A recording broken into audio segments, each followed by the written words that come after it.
సాతాను శక్తులు లయం లయము, యేసు నామము జయం జయము.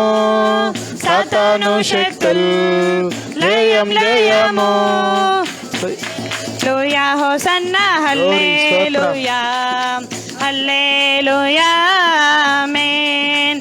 యేసు నామము జయం జయము, లయం లయము. యేసు నామము జయం జయము. సాతాను శక్తులు లయం లయము. హల్లెలూయా హోసన్నా హల్లెలూయా హల్లెలూయా ఆమేన్.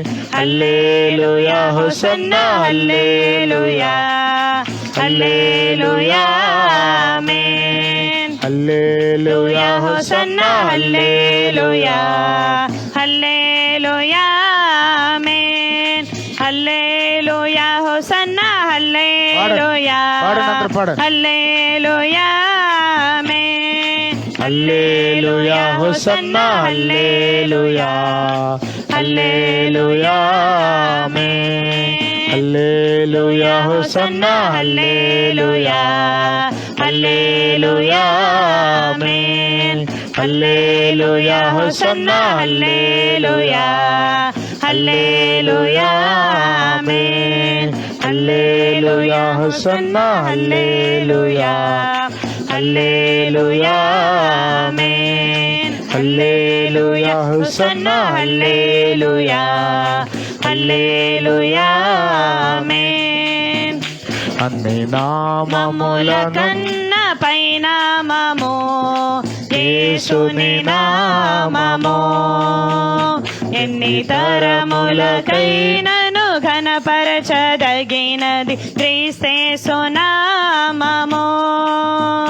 అన్ని నామముల కన్న పైనామము యేసుని నామము, ఎన్ని తరములకైనను గణపరచదగినది క్రీస్తు నామము. యేసు నామము జయం జయము. సాతాను శక్తులు లయం లయము. యేసు నామము జయం జయము. సాతాను శక్తులు లయం లయము. హల్లెలూయా యేసు నామము జయం జయము.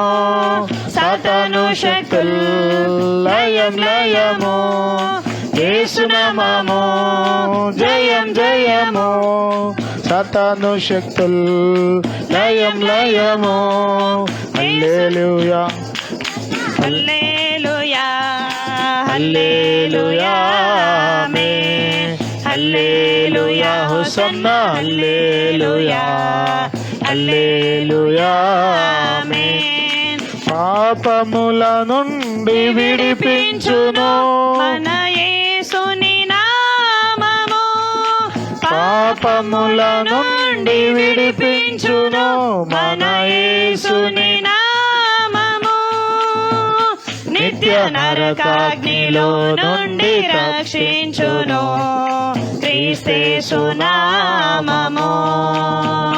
నిత్య నరకాగ్నిలో నుండి రక్షించును క్రీస్తు నామము. యేసు నామము జయం జయము. సాతాను శక్తులు లయం లయము. యేసు నామము జయం జయము. సాతాను శక్తులు లయం లయము. హల్లెలూయా హోసన్నా హల్లెలూయా హల్లెలూయా ఆమేన్. హల్లెలూయా హోసన్నా హల్లెలూయా హల్లెలూయా ఆమేన్. హల్లెలూయా హోసన్నా హల్లెలూయా హల్లెలూయా ఆమేన్. హల్లెలూయా హోసన్నా హల్లెలూయా హల్లెలూయా ఆమేన్. హల్లెలూయా హోసన్నా హల్లెలూయా అందరూ పాడండి. హల్లెలూయా ఆమేన్. హల్లెలూయా హల్లెలూయా హోసన్నా హల్లెలూయా హల్లెలూయా ఆమేన్ హల్లెలూయా హోసన్నా హల్లెలూయా హల్లెలూయా ఆమేన్ హల్లెలూయా హోసన్నా హల్లెలూయా హల్లెలూయా ఆమేన్ హల్లెలూయా హోసన్నా హల్లెలూయా హల్లెలూయా ఆమేన్ హల్లెలూయా హల్లెలూయా హల్లెలూయా. బలో యేసుక్రీస్తు మహారాజుకి, అన్ని నామముల కన్నా పైనామమైన యేసయ్యకు హల్లెలూయా హల్లెలూయా. దేవుని స్తోత్రం.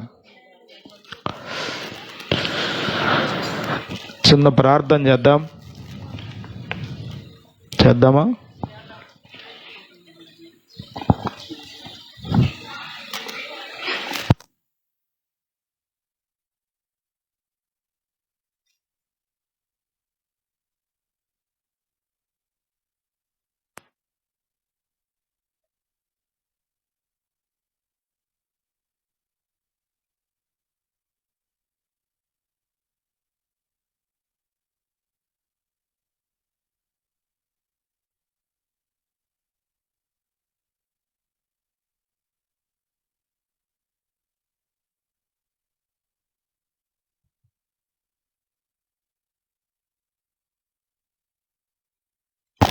ప్రార్థన చేసుకుందాం.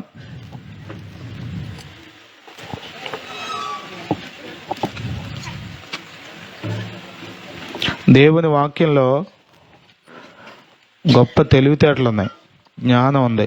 వాక్యం చదివితే మీకు తెలివి వస్తుంది. స్తోత్రం.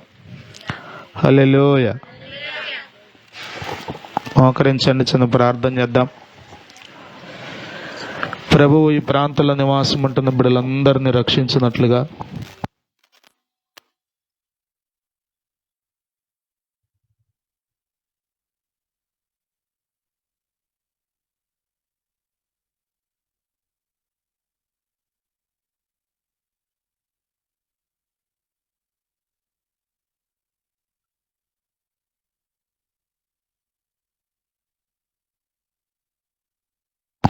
ప్రార్థన చేయండి.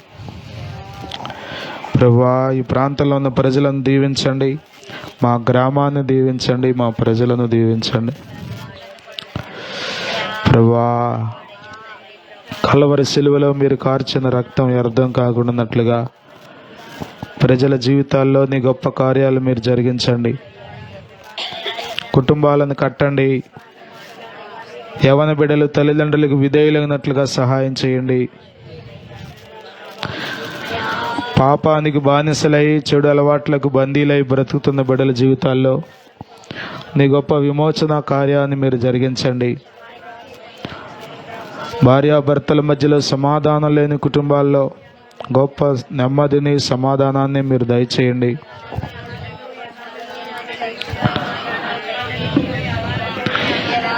చేయండి. నోరు తెరవాలి, చేతులు పైకెత్తాలి.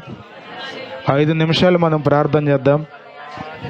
ఈ ప్రాంత వాసులందరి కొరకు, వారు చేస్తున్న పని పాటల్లో, ఉద్యోగాల్లో, వ్యాపారాల్లో, చేతి పనుల్లో, వ్యవసాయ పనుల్లో, ప్రతి విషయంలో ప్రభు కృప చూపినట్లుగా అపవాది కుటుంబాలను ఏలుబడి చేసి నాశనం చేస్తుండగా వాడి కబంధ హస్తాల నుండి కుటుంబాలు విడుదలను పొందినట్లుగా, జయమును పొందినట్లుగా, కృపను అనుభవించినట్లుగా ప్రార్థన చేద్దాం. హల్లెలూయా హల్లెలూయా.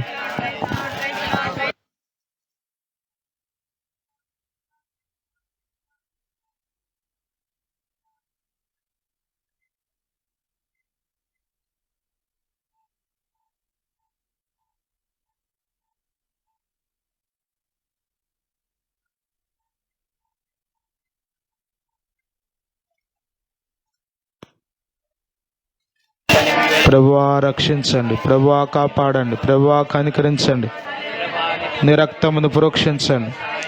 వ్యాధులతో బాధపడుతున్న బిడ్డలను ముట్టి స్వస్థపరచండి. అవసరతలో ఉన్న బిడ్డలను కనికరించండి. కుటుంబాల్లో ఉన్నటువంటి సమస్యలను తొలగించండి.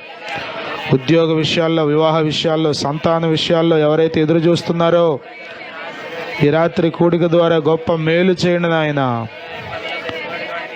చీకటి అంధకార శక్తుల ప్రభావం అంతటిని మీ నామంలో బంధిస్తున్నాం ప్రభా.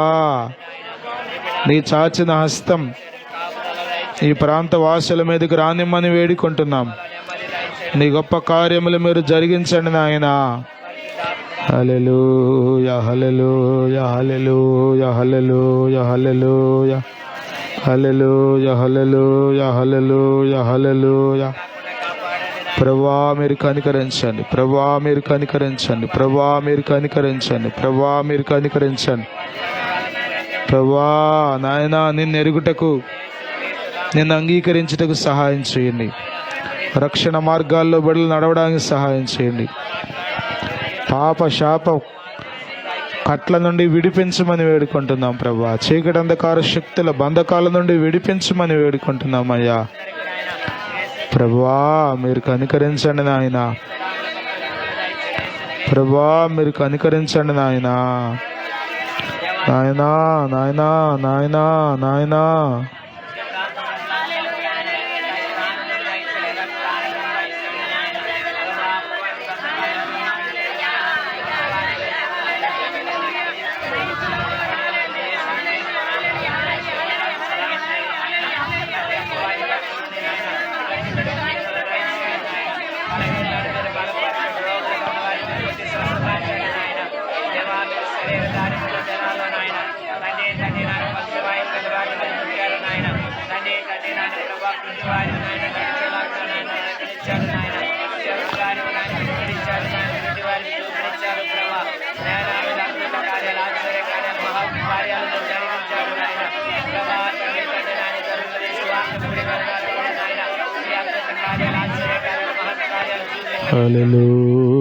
హల్లెలూయా హల్లెలూయా. ప్రభా దయచేసి కనికరించండి. ఒక జనమును కనుటకు ఒకనాటి ప్రసవ వేదన చాలునా అన్నావు ప్రభా. ఈ ప్రాంత వాసుల మీదకి నీ కనికరం రానియండి నాయనా. చీకటిలో కూర్చున్న ప్రజలు నీ వెలుగును చూడడానికి, మరణ ఛాయలో కూర్చున్న ప్రజలు నీ యొక్క జీవమును చూడడానికి, ప్రభా బీదలకు సువర్తమానం ప్రకటించడానికి నీ వచ్చన్నావు కదా ప్రభా. బంధింపబడిన వారు, చెరలో ఉన్నవారు విడుదల పొందడానికి సహాయం చేయండి ప్రభా. మీరు కనికరించండి, ప్రభా మీరు కనికరించండి, ప్రభా మీరు కనికరించండి, ప్రభా మీరు కనికరించండి నాయన, ప్రభా మీరు కనికరించండి నాయన, కనికరించండి నాయన, కనికరించండి నాయన, కనికరించండి నాయన, కనికరించండి నాయన. నాదా సత్యస్వరూపి మహోన్నతుడా క్షమించండి నాయన, క్షమించండి నాయన. హల్లెలూయా హల్లెలూయా హల్లెలూయా హల్లెలూయా.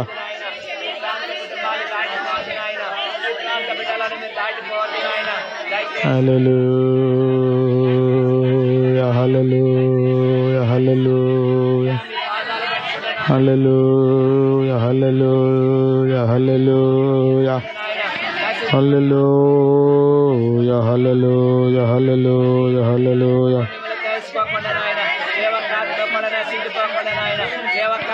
హల్లెలూయా హల్లెలూయా హల్లెలూయా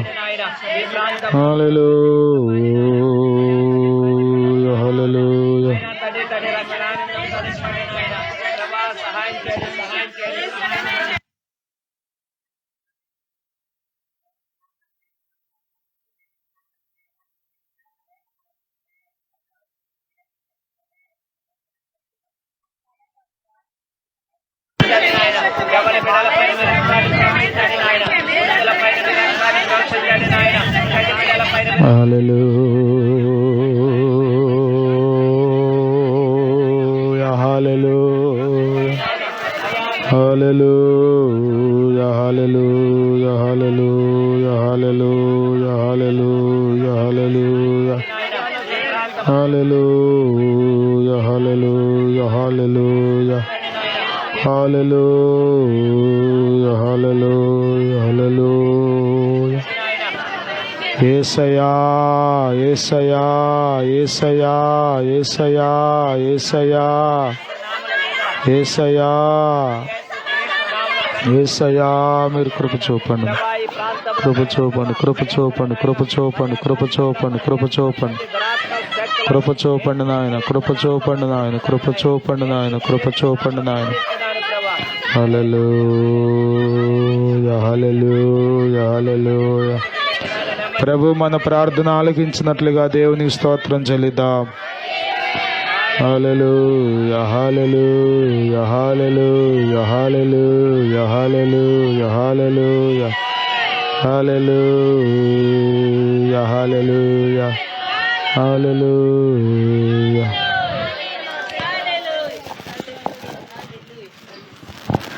పరిశుద్ధుడైన తండ్రి, ప్రేమ నమ్మకాలను కలిగిన మంచి యేసు ప్రభువా, మీ అత్యున్నతమైన మహోన్నతమైన ఘనమైన నామాన్ని బట్టి రాత్రికాల సమయంలో మిమ్మల్ని స్తుతిస్తున్నాం ప్రభువా.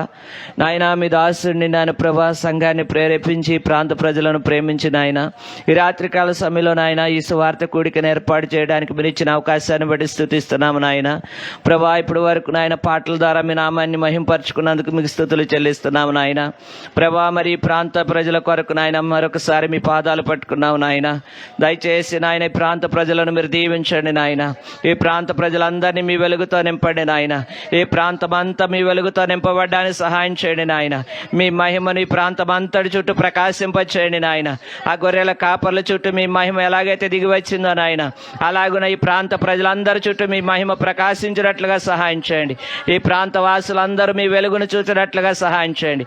ఈ ప్రాంతంలో ఉంటున్న ప్రతి బిడ్డ మీ మహిమను చూచినట్లుగా సహాయం చేయండి నాయన. ఈ బిడ్డలందరినీ మీరు దీవించండి నాయన. వారు చేయించిన వ్యవసాయం పనుల్లో మీరు ఆశీర్వదించండి నాయన ప్రభా. చేసుకున్న జాబులను మీరు దీవించండి నాయన ప్రభా. మరి చేతి పని వృత్తులను మీరు ఆశీర్వదించండి ప్రభా. ఈ కుటుంబాలన్నింటినీ మీరు నాయన దీవించమని వేడుకుంటున్నాము నాయన. యెహోవా ఆశీర్వాదం ఐశ్వర్యమునిచ్చునన్నావు నాయన.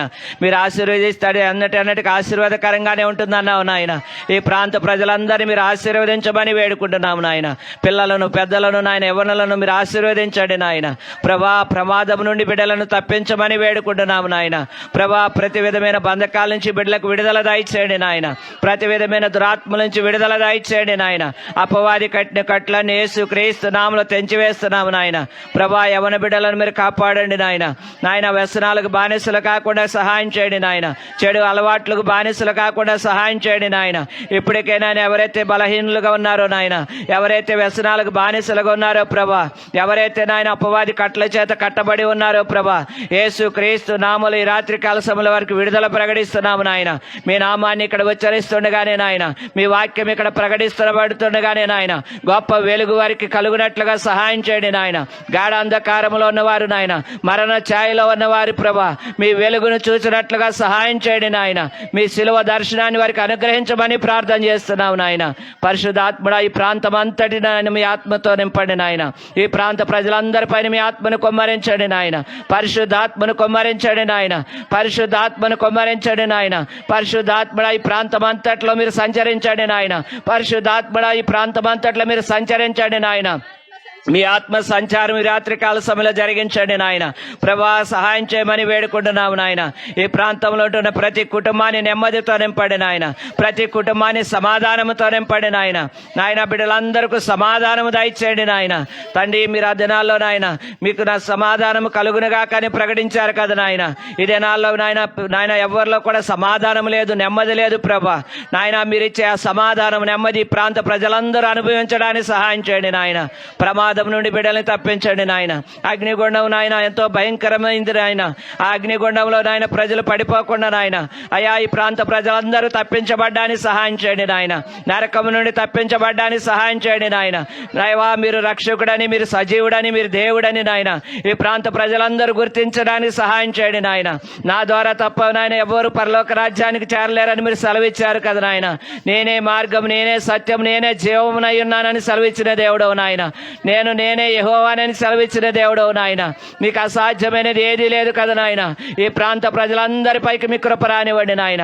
ఈ కాలనీ ప్రజలందరిపైకి మీ కృప దిగి రానివ్వండి నాయన. ఈ ప్రాంత ప్రజలందరినీ మీరు రక్షించమని వేడుకుంటున్నావు నాయన. దావీదు కుమారుడా దాటిపోవద్దు నాయన. దావీదు కుమారుడా దాటిపోవద్దు నాయన. తండ్రి మీరు ఈ ప్రాంత ప్రజలను దాటిపోవద్దు నాయన. ఈ కాలనీ ప్రజలను మీరు దాటిపోవద్దు నాయన. ఈ ప్రాంతం అంతని మీరు దర్శించండి నాయన. మీ కార్యాలు మీరు జరిగించమని వేడుకుంటున్నావు నాయన. తండ్రి మీకు నాయన మహిమ కలుగునట్లుగా నాయన ఈ ప్రాంత ప్రజలందరినీ మీరు ఆకర్షించమని వేడుకుంటున్నావు నాయన. ఈ సన్నిధిలో ఈ ప్రాంత ప్రజలందరూ రక్షణ పొంది నాయన సాక్షులుగా జీవించడానికి సహాయం చేయండి నాయన. మీ దాసుడు మీ పక్షంగా నిలబడుతుండగా నాయన మీ ఆత్మ చేత అభిషేకించండి నాయన. దేవా మీ స్వరాన్ని నాయన ప్రభా ఈ ప్రాంత ప్రజలందరికీ మీరు వినిపింపచేయండి. మీరు నాయన ఈ ప్రాంత ప్రజలతో ఏమైతే మాట్లాడినై ఉన్నారో నాయన, మాతో ఏమైతే మాట్లాడినై ఉన్నారో ప్రభా నాయన మీ చిత్తం అంతని మీరు ఇక్కడ జరిగించమని వేడుకుంటున్నావు నాయన. మీ వాక్యానికి నాయన మీ సన్నిధికి ఆటంకంగా పనిచేస్తున్న ప్రతి చీకటి అంధకార శక్తులను యేసు క్రీస్తు నామములో బంధిస్తున్నాను నాయన. మీ ఆత్మ కార్యాలు ఈ రాత్రికాల సమయంలో జరిగించండి. మీ మాట వెల్లడవుతుండగానే గొప్ప వెలుగు కలుగునట్లుగా, ప్రజల హృదయాలు బ్రద్దలు చేయబడినట్లుగా నాయన తండ్రి, హృదయాలు తెరవబడినట్లుగా నాయన తండ్రి మీ కార్యాలు జరిగించమని వేడుకుంటున్నాం. కుటుంబాల నుండి మీ మాటలు వింటున్న వారిని కూడా మీరు దర్శించండి నాయన. తండ్రి మీ కార్యాలు జరిగించండి. ఈ ప్రాంతంలో నడుచుకుంటూ వెళ్తున్న వారిని కూడా మీరు దర్శించండి నాయన. ప్రభా మీరు కార్యాలు జరిగించమని వేడుకుంటూ మీ దాసుని సంఘాన్ని మీ హస్తాలకు అప్పగించుకుంటున్నాం నాయన. సమస్తంలో మీరే తోడుగా ఉండి నడిపించి మీ నామానికి మహిమ తెచ్చుకోనమని యేసు నామములో అడుగుతున్నాను మా పరమ తండ్రి. ఆమేన్, ఆమేన్, ఆమేన్. ఆమేన్. హల్లెలూయా. దయచేసి కూర్చోండి. దేవుని పరిశుద్ధ నామమునకు మహిమ కలుగును గాక. ఆమేన్. ప్రభువైన యేసుక్రీస్తు నామములో ఈ ప్రాంతంలో నివాసం ఉంటున్న ప్రజలకు, మరి ముఖ్యంగా ఈ రాత్రి కూడికకు విచ్చేసిన మీ అందరికీ వందనాలు తెలియపరుస్తున్నాను. దేవుడు అందరినీ ఆశీర్వదించును గాక. ఆమేన్. ఒక సాక్ష్యాన్ని మనం విందాం, ఆ తర్వాత దేవుని వాక్యాన్ని మనం విందాం. మన మధ్యలో ప్రియ సహోదరులు పొత్తూరి సుధాకర్ గారు ఉన్నారు. మరి వారు ఎలా ప్రభువుని తెలుసుకున్నారో వారి రక్షణ సాక్ష్యాన్ని తెలియపరుస్తారు. ఆ తదుపరి మనం దేవుని వాక్యాన్ని విందాం. దేవుని నామానికి వందనాలు. అయ్యగారికి, అమ్మగారికి, పాస్టర్ గారికి వందనాలు. వచ్చిన సంఘ బిడ్డలందరికీ వందనాలు. నా సాక్ష్యం ఏంటంటే, నా పేరు పొత్తూరు సుధాకర్. మా తల్లిదండ్రులు పొత్తూరు భాషలు అందరికీ మీకు తెలిసిందే. మేము ఇక్కడ భవనాశ్రమం గుడి పక్కన మేము పెంకుటింట్లో ఉండేవాళ్ళం. మా నాన్నగారు ఉన్నప్పుడే మా అన్నయ్య దేవుని గురించి చెప్తా ఉండేవాడు. నేనైతే వినేవాడిని, ఎన్నో డౌట్లు అడిగేవాడిని, కానీ మందిరానికి వచ్చేవాడిని కాదు. మా అన్నయ్య వచ్చినప్పుడల్లా నన్ను మందిరానికి తీసుకొచ్చేవాడు, పాస్టర్ గారు మందిరానికి. తర్వాత మా అన్నయ్య చెప్తా ఉండేవాడు, మందిరానికి వెళ్ళినానంటే వెళ్తాను అనేవాడిని, కానీ వెళ్ళేవాడిని కాదు. తర్వాత మేము ఇక్కడ ఈ వాడగట్లోనే నేను ఒక 5 నెలలు ఇక్కడ 5 సంవత్సరాలు ఉన్నాను. సూరయ్య గారు, కోదాటి సూరయ్య గారి ఇంట్లో అద్దెకున్నాము. అక్కడ ఉండగా ఒకరోజు ఏమైందంటే, మేము భోజనం చేసి అప్పుడు సెమీ క్రిస్మస్ జరుగుతుంది అక్కడ పోస్ట్ ఆఫీస్ దగ్గర. జరుగుతూ ఉండగా ఏంటో నాకు నెమ్మది ఉండట్లేదు. అక్కడ ఏదో ఎవరన్నా పట్టుకుని ఏదో తీసుకెళ్ళినట్టుగా రా అని ప్రేరేపణ వస్తుంది. నేను అక్కడికి వెళ్తాం నాకు ఇష్టమైతే లేదు. అయితే నేను అక్కడ వెళ్ళకుండా ఉండాలని చాలా ప్రయత్నాలు చేశాను. కానీ దేవుని ప్రణాళిక అయ్యా నా మీద దేవుని కృప ఉండటం వలన దేవుడు మరి నన్ను అక్కడ తీసుకెళ్ళగలిగాడు. నేనైతే ఆ రైతు నా భార్య గారికి కానీ మా పిల్లలకి కానీ నేను అక్కడికి వెళ్తున్నాను కానీ చెప్పలేదు. అసలు మీ క్రిస్మస్ జరుగుతుందని సరే వెళ్దాము నేను బయలుదేరాను. నాకైతే ఇష్టం లేక అక్కడికి ఆల్రెడీ నేను సెంటర్లోనే ఒక మనిషితో మాట్లాడి నేను మళ్ళీ వెనక్కి వద్దాం, ఇంకా ఉంది కదా ఇంకా అప్పుడే వెళ్తామేంటని దేవుడు ఏదో నన్ను తీసుకెళ్ళినట్టుగా నేను అక్కడికి వెళ్ళాను. అక్కడికి వెళ్ళిన తర్వాత నేను ఒక హాఫ్ అన్ అవర్ ఉన్నాను. అప్పటికి అయిపోయింది, అక్కడ సెమీ క్రిస్మస్ అయిపోయింది. అక్కడ భోజనాలు జరుగుతుంటే నేను వచ్చేసేసాను. భోజనం చేశాను. గేటు దగ్గర పవన్ గారు కనపడ్డారు. పవన్ గారు అండి, అన్న చర్చికి రావచ్చు కదా మీరంటే, నాకు రావాలనే ఉంటుంది కానీ అంటే మా మా మా వాళ్ళు కానీ మా వాడగట్టోళ్ళు కానీ ఏమనుకుంటారో ఏంటో అని నేను రాలేనన్నాడు. అది ఒకటే నా ప్రాబ్లం అంటే, అవునన్నంటే నేను వస్తాను, అయితే మీరు మందిరానికి రానన్నారు. నాకైతే అన్న ఎప్పటి నుంచో నాకు చెప్తా ఉండేవాడు. మీ అందరికీ తెలిసిన నరసింహారావు ఢిల్లీలో ఉంటారు మా బ్రదరు. కానీ ఆ రోజు మాట్లాడిన తర్వాత పవన్ ఆదివారం నాడు వచ్చారు. వచ్చిన తర్వాత మేము మందిరానికి వచ్చాను. నెక్స్ట్ ఆ రోజు వెళ్ళిన తర్వాత అన్నయ్య కూడా చాలా సంతోషపడ్డాడు. తర్వాత అన్నయ్య అన్నాడు, నాన్న నువ్వు ఒక్కడవే కాదు నాన్న, మీరందరూ కూర్చుని మీరందరూ వెళ్ళాలి, దేవుని సన్నిధిలో అందరూ ఉండాలి అని అన్నయ్య చెప్పిన తర్వాత నేను వచ్చి ఆ రోజు మాట్లాడాను. మా మా భార్య కానీ మా పిల్లలు కానీ నేను వస్తామన్నారు. అంతేగాని ఇంకొక మేము తర్వాత వస్తామనేం లేదు. దేవుడు అయితే మా కుటుంబాన్ని మందిరంలో ఉండడానికి అవకాశం ఇచ్చేందుకు దేవునికి పాదాభివందనాలు తెలియజేస్తున్నాను. అయితే దేవుడు చేసిన కార్యం, ఇక్కడ మేము 5 సంవత్సరాలు ఇక్కడ ఉన్నాము. మేమైతే చాలా ఇక్కడ వర్షంతో చాలా ఇబ్బంది పడ్డాము.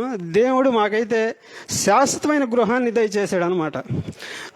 మేమైతే ఆ రోజు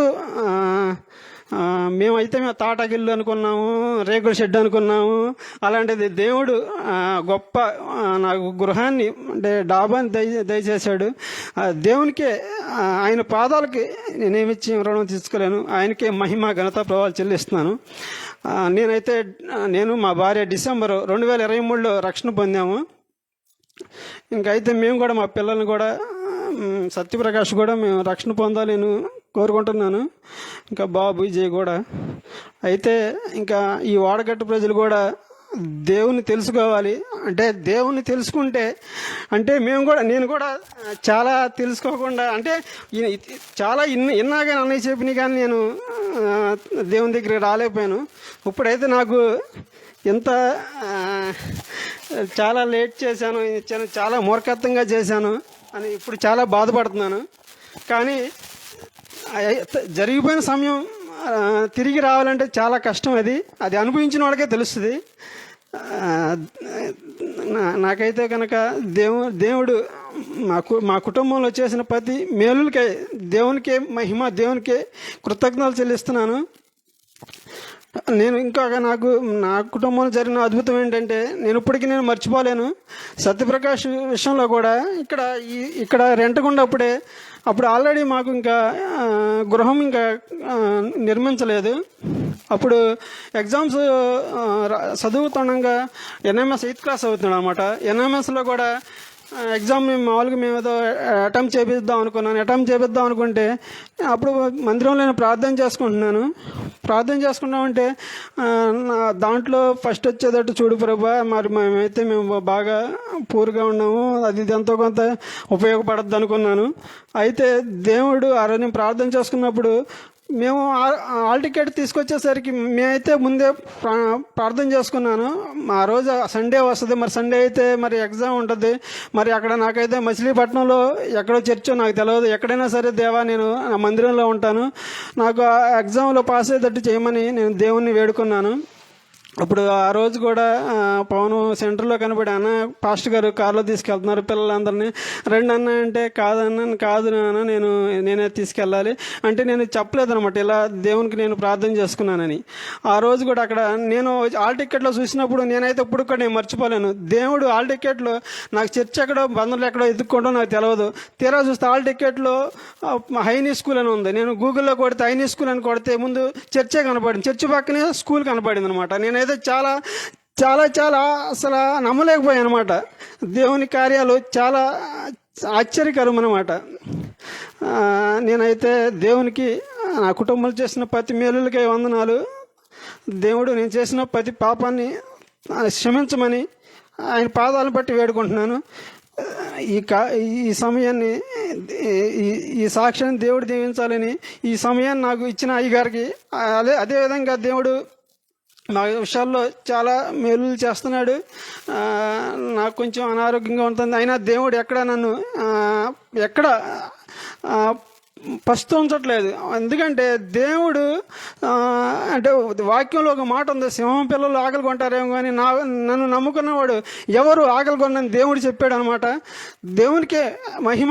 మీరందరూ ఈ వాడగట్ట ప్రజలు ప్రభు దేవుని తెలుసుకోవాలని, అదేవిధంగా పాస్టర్ గారు అనేక రకాలుగా మమ్మల్ని గైడ్ చేస్తూ మాకేమైనా ఇబ్బందులు ఉన్నా ఎలాంటి విషయాలైనా ఆయన తోడుగా ఉంటారు, బలపరుస్తారు.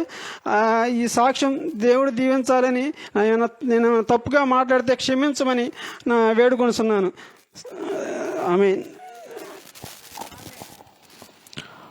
నడచి నడచి అలసిపోయినావా, నడువలేక సొమ్మసిల్లి నిలిచిపోయినావా. నడచి నడచి అలసిపోయినావా, నడువలేక సొమ్మసిల్లి నిలిచిపోయినావా. కలువరి గిరిదనుక సిలువ మోసినా, కలువరి గిరిదనుక సిలువ మోసినా. నజరేయుడేసు నీ ముందు నడువగా, నజరేయుడేసు నీ ముందు నడువగా. యేసు వైపు చూడు నీ భారమంత తీరు, యేసు వైపు చూడు నీ భారమంత తీరు. తీరానికి చేరు, తీరానికి చేరు. ఎంత దూరమైనా అది ఎంత భారమైనా, ఎంత దూరమైనా అది ఎంత భారమైనా. యేసు వైపు చూడు నీ భారమంత తీరు, యేసు వైపు చూడు నీ భారమంత తీరు.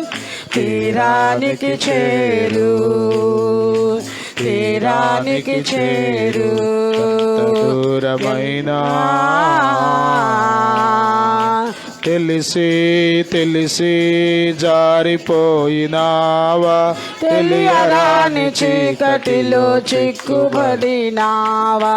తెలిసి తెలిసి జారిపోయినావా. తెలియరాని చీకటిలో చిక్కుబడినావా.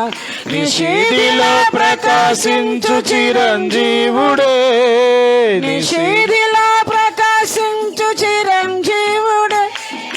పరంజ్యోతి యేసు నీ ముందు నడువగా, పరంజ్యోతి యేసు నీ ముందు నడువగా.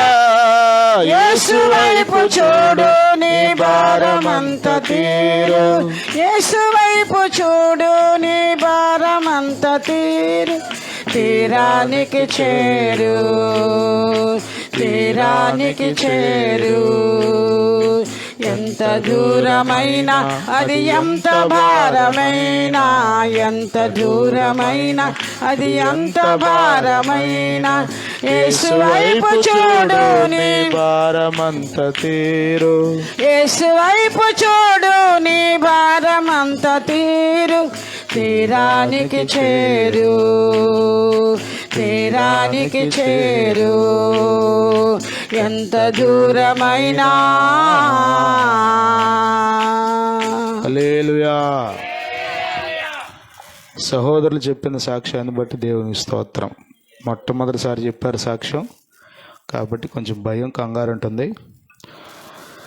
వాస్తవంగా పొత్తూరి సుధాకర్ గారు మరి మందిరానికి రారేమో అనుకున్నా నేను.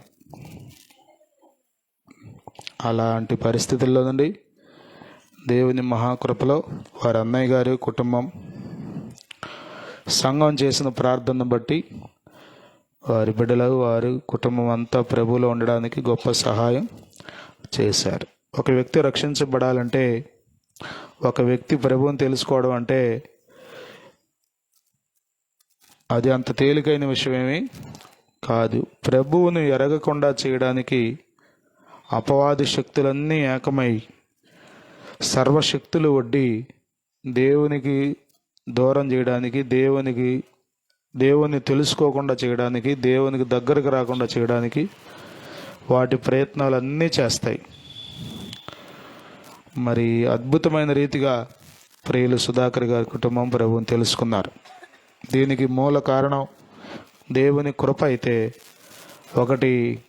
మరి రెండవది ప్రియులు సహోదరులు నరసింహారావు గారు మరి ఉద్యోగం నిమిత్తమై, పోషణ నిమిత్తమై ఢిల్లీ ప్రాంతానికి వెళ్ళారు. దేవుని మహాకృపలో అక్కడ దేవుని తెలుసుకున్నారు. మరి అనేక విషయాలు పుస్తకాల్లో, వేదాల్లో ఎలా ఉందో ఆ విషయాలన్నీ సహోదరులకు తెలుసు, నాకంటే ఎక్కువ తెలుసు.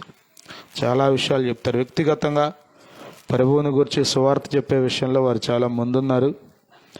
మరి వచ్చినప్పుడల్లా తమ్ముడికి సువార్త చెప్పి అనేక విషయాలు బోధించి, సహజంగా ఇష్టం లేనప్పుడు ఎట్లా తప్పించుకోవాలా అని ఉంటుంది కదా, చాలాసార్లు చెప్పేవాళ్ళు. నేను మా అన్నయ్య వచ్చినప్పుడల్లా తప్పించుకోవడానికి చూసేవాడిని అండి, పెద్దగా పట్టించుకునేవాడిని కాదు, వినేవాడిని కాదు అని చాలాసార్లు చెప్పారు. ఏదేమైనప్పటికీ దేవుని ప్రణాళికలో ప్రియులున్నారు కాబట్టి వారు రక్షణ పొందారు. వారి జీవితంలో దేవుడు చేసిన ప్రతి మేలు కొరకు దేవునికి స్తోత్రం కలుగును గాక. హల్లెలూయా, హల్లెలూయా. ఈ రాత్రి దేవుని మాటలు మనం విందాం. ఆదికాండం 25వ అధ్యాయంలో నుండి ఈ ప్రాంత ప్రజల కొరకు దేవుడు నాకు ఇచ్చిన మాటలు మీకు అందిస్తాను. మీరు ఇంట్లో ఉన్నా, బయట ఉన్నా, ఎక్కడున్నా మీరు వినాలని ఈ మైక్ ఏర్పాట్లు చేశాం. కాబట్టి మెల్లగా నేను దేవుని మాటలు చెప్తాను, జాగ్రత్తగా వినే ప్రయత్నం చేయండి. జస్ట్ వినండి, మంచో చెడో తర్వాత మీకు అర్థమవుతుంది. ప్రయోజనకరంగా ఉంటే తీసుకోండి, లేకపోతే పెద్దగా ఇబ్బంది ఏమీ లేదు. గట్టిగా పట్టుకుని బలవంతం చేసి వినిపించేదేమీ లేదు. ఇది ప్రేమ సువార్త, మన జీవితాలను ప్రయోజనకరంగా మార్చే మాటలు. అబ్రహాము అనేటువంటి భక్తుడు ఆదికాండంలో మనకు కనబడతాడు. దేవుడు అతన్ని పిలిచినప్పుడు 12వ అధ్యాయంలో తన భార్యతో కలిసి తన దేశాన్ని, తన ప్రాంతాన్ని, తన ఇంటిని, తన బంధువులను, తన స్వజనులను విడిచిపెట్టి దేవుడు చూపించబోయే దేశానికి వెళ్ళాడు. ఆ తర్వాత వాగ్దానం చేయబడినట్లుగా 100 సంవత్సరాల వయసులో అబ్రహాము శారాలకు దేవుడు ఒక కుమారుణ్ణి ఇచ్చాడు. అతని పేరు ఇస్సాకు. ఇస్సాకు అబ్రహాము శారాలకు ఒక్కడే కుమారుడు. ఆ ఇస్సాకు పెరిగాడు, పెద్దవాడయ్యాడు.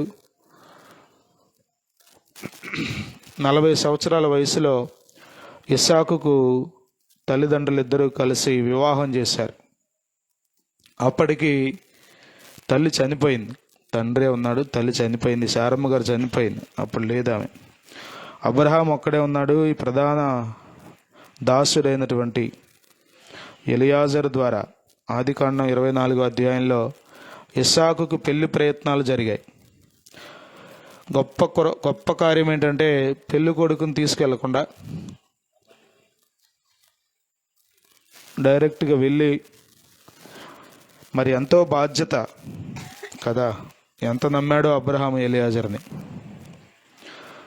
నమ్మేవాళ్ళు లేరు, నమ్మకమైన వాళ్ళు లేరు. ఇప్పుడు అంతగా నమ్మేవాళ్ళు లేరు. ఒకవేళ నమ్మినా అంత బాధ్యతగా తీసుకుని పనిచేసేవాళ్ళు లేరు. అంత ఘోరంగా ఉన్నాయి పరిస్థితులు. వాతావరణం మార్పులు చూసి మనం కలవరపడుతున్నాం, కానీ మనిషి హృదయం పాడైపోయిందని అర్థం అవట్లా. మనిషి హృదయం చెడిపోయింది, మనిషి బుద్ధి చెడిపోయింది. చాలా దుష్టత్వం పెరిగిపోయింది. ఒకరిని ఒకరు మేలు చేసుకోవటం అక్కడి నుంచి కీడు చేయకుండా ఉంటే చాలు అనే పరిస్థితులు వచ్చేసినాయి. అన్నదమ్ములు, ఇరుగు పొరుగు వారు, స్నేహితులు ఎవడెట్లా మోసం చేస్తాడో అర్థం కాని పరిస్థితులు. మన పరిశుద్ధమ్మ గారు పోయిన ఆదివారం సాక్ష్యం చెప్పారుగా, వాళ్ళ అల్లుడు గారి గురించి, వాళ్ళ అల్లుడు గారి తమ్ముడు గురించి. ఆశ్చర్యం, అర్థం కాని పరిస్థితులు. ఎవరెట్లా ముంచుతారో తెలియదు, ఎవరెట్లా మోసం చేస్తారో తెలియదు, ఎవరెట్లా నమ్మక ద్రోహం చేస్తారో తెలియని పరిస్థితులు ఉన్నాయి. గమనిస్తే ఈ అబ్రహాము అబ్రహాము కుమారుడైనటువంటి ఇస్సాకు. ఇస్సాకుకు వివాహమైంది రెబ్కా అనే స్త్రీతో. ఆ ఇస్సాకు రెబ్కాలకు వివాహమైన 20 సంవత్సరాలకు సంతానాన్ని దేవుడిచ్చాడు. 60 సంవత్సరాల వయసులో ఇస్సాకు సంతానం కలిగి ఉన్నాడు. మనం చూస్తే ఒకేసారి కవలలు పుట్టారు, 2 పిల్లలు పుట్టారు. మొదటివాడు ఎర్రగా పుట్టాడంట, అందుకని అతని పేరు ఏశావు అని పెట్టారు.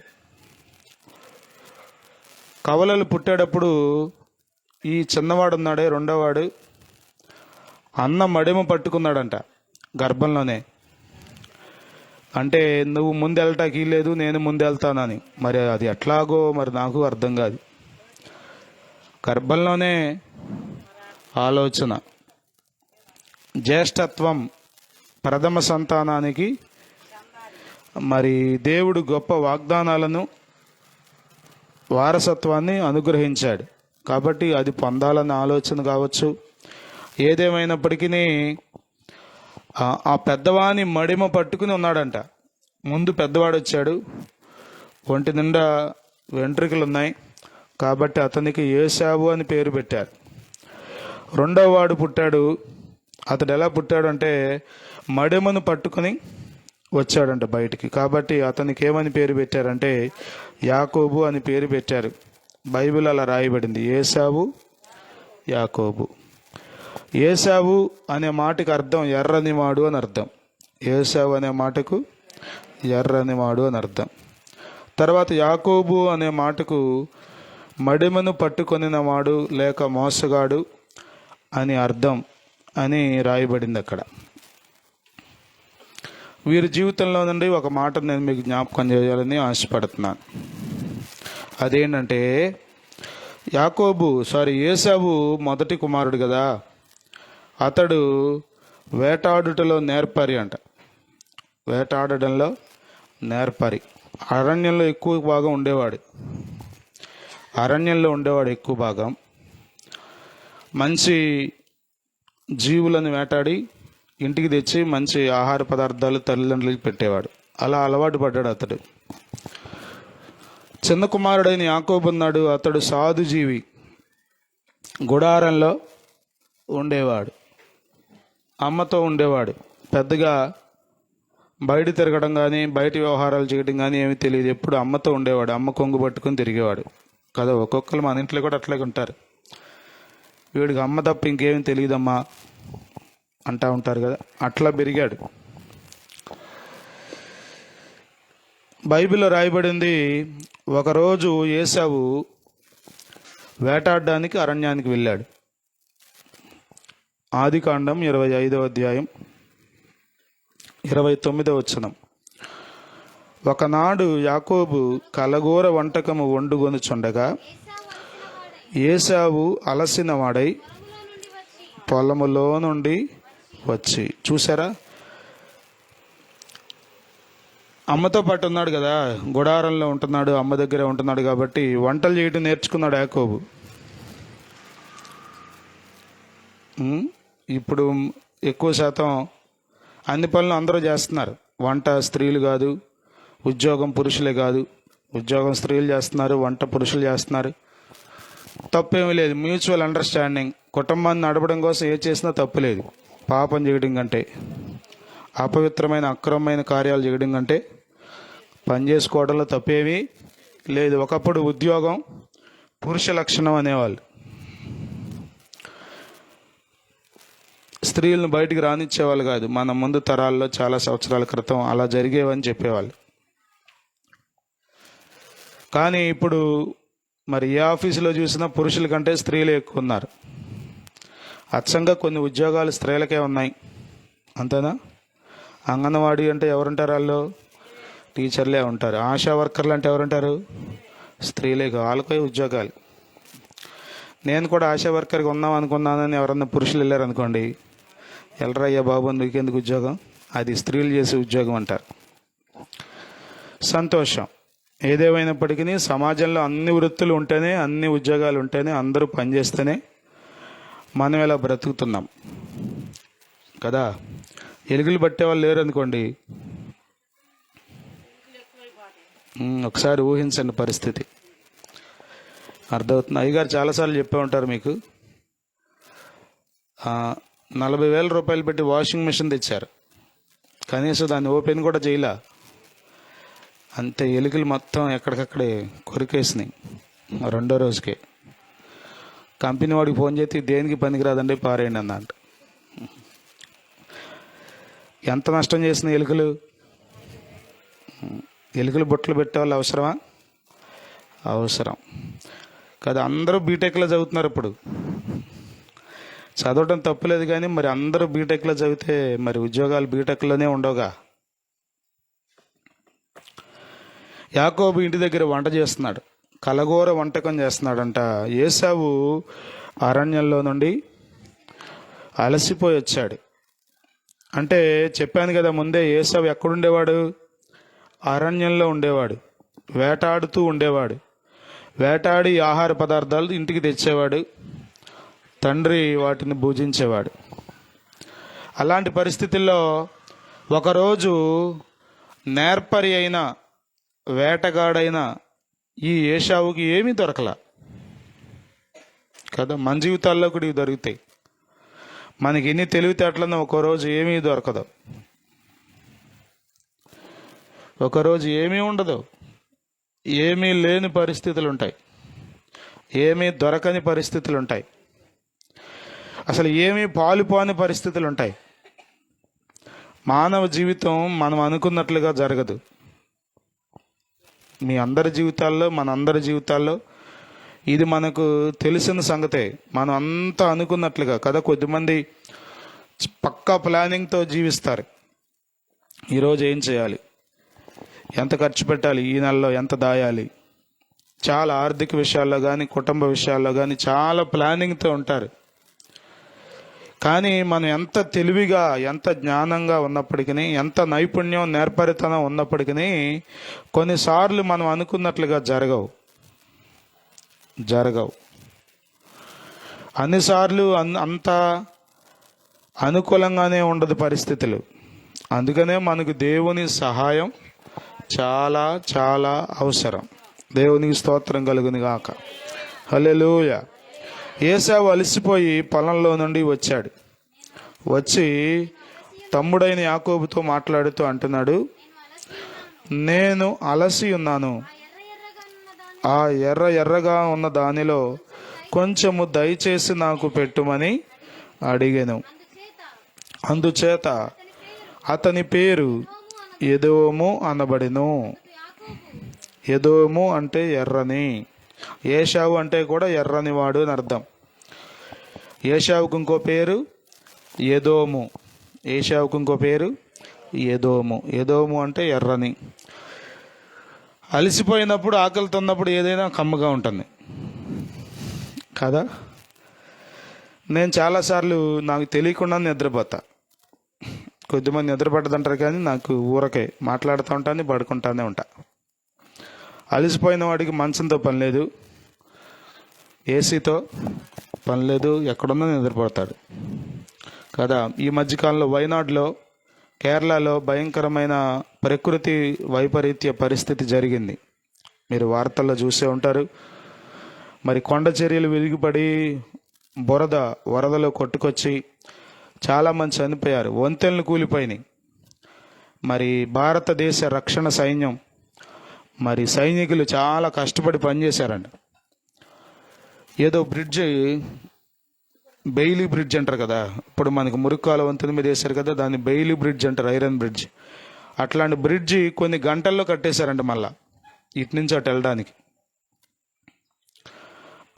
ఒక మీడియాలో ఒక ఫోటోగ్రాఫర్ ఫోటో పెట్టాడు. ఎట్లాగంటే ఊరికి అట్లా పడుకుని ఉన్నారు సైనికులు అందరూ వరుసనే. వాళ్ళకి బెడ్లు లేవు, దిండులు లేవు, ఫ్యానులు లేవు, ఏమీ లేవు. రోడ్డు మీద ఒక గుమ్మం పక్కన అట్లా పడుకుని ఉన్నారు. బాగున్నాయి. అడగండి ఏంటంటే నిద్రపోతున్నారని. మరి నిద్రపోక ఏం చేస్తారు? కొన్ని రోజుల పాటు అలసిపోయి పనిచేశారు, నిద్ర లేకుండా, ఆహారం లేకుండా, సౌకర్యాలు లేకుండా. మరి శరీరానికి రెస్ట్ అవసరం కదా. కాబట్టి అలసిన వానికి, ఆకలితో ఉన్నవానికి ఏదైనా ఆహారం రుచిగానే ఉంటుంది. ఆకలి లేని వాడికి కదా, గోదావరి జిల్లాలో అంటే కొత్త అల్లుడికి ఎక్కువ పిండి వంటలు పెడతారంట. కొత్తగా పెళ్ళైన అల్లుడికి నిన్నే ఈ మధ్యలో శ్రావణ మాసం వచ్చిందిగా, ఆషాఢ మాసం వెళ్ళిపోయి కొత్త అల్లుడు ఇప్పుడు ఇంటికి రావచ్చు, పర్మిషన్ గ్రాంటెడ్. ఇప్పుడు వచ్చిన ఆయనకంటే 100 రకాల పిండి వంటలు అంట. సరే తింటాడా? 100 తిని బాబు, పెట్టినన్ని తినేయమంటే యేసు రక్తమే జయం కదా. ఎన్నుండా కానీ ఆకలి ఉండాలి కదా, తింటే జీర్ణమయ్యే శక్తి ఉండాలి కదా. పెట్టేసింది కదా అత్తగారని తినేసాడు అనుకోండి,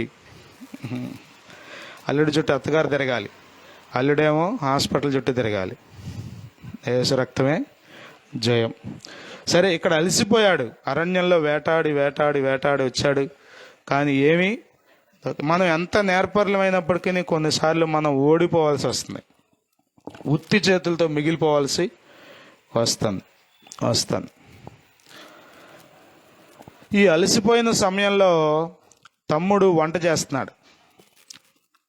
ఎర్రని వంటకం, కలగూర వంటకం అంట.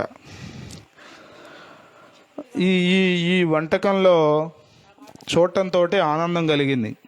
అమ్మయ్య బ్రతికిపోయాను రా బాబు అనుకున్నాడు. వాస్తవంగా ఇతడు అరణ్యంలో వేటాడి ఆహారం తెచ్చేవాడు. అలాంటి వాడికి సహజంగా పెద్దగా వెజ్ అంటే నచ్చదు కదా. కానీ ఆకలితో ఉన్నప్పుడు ఏదైనా తినొచ్చుగా, తింటాంగా. అది తినాలనుకున్నాడు. అప్పుడు తమ్ముడిని అడిగారు, నాన్న అలసిపోయానరా, కొంచెం దయచేసి నాకు పెట్టు అంటే 31వ వచనంలో తమ్ముడు అంటున్నాడు, అందుకు యాకోబు, నీ జ్యేష్ఠత్వము నేడు నాకిమ్మని అడుగగా. చూసారా, యాకోబు అసలు ఫస్ట్ నుంచి అదే ఆశలో ఉన్నాడు.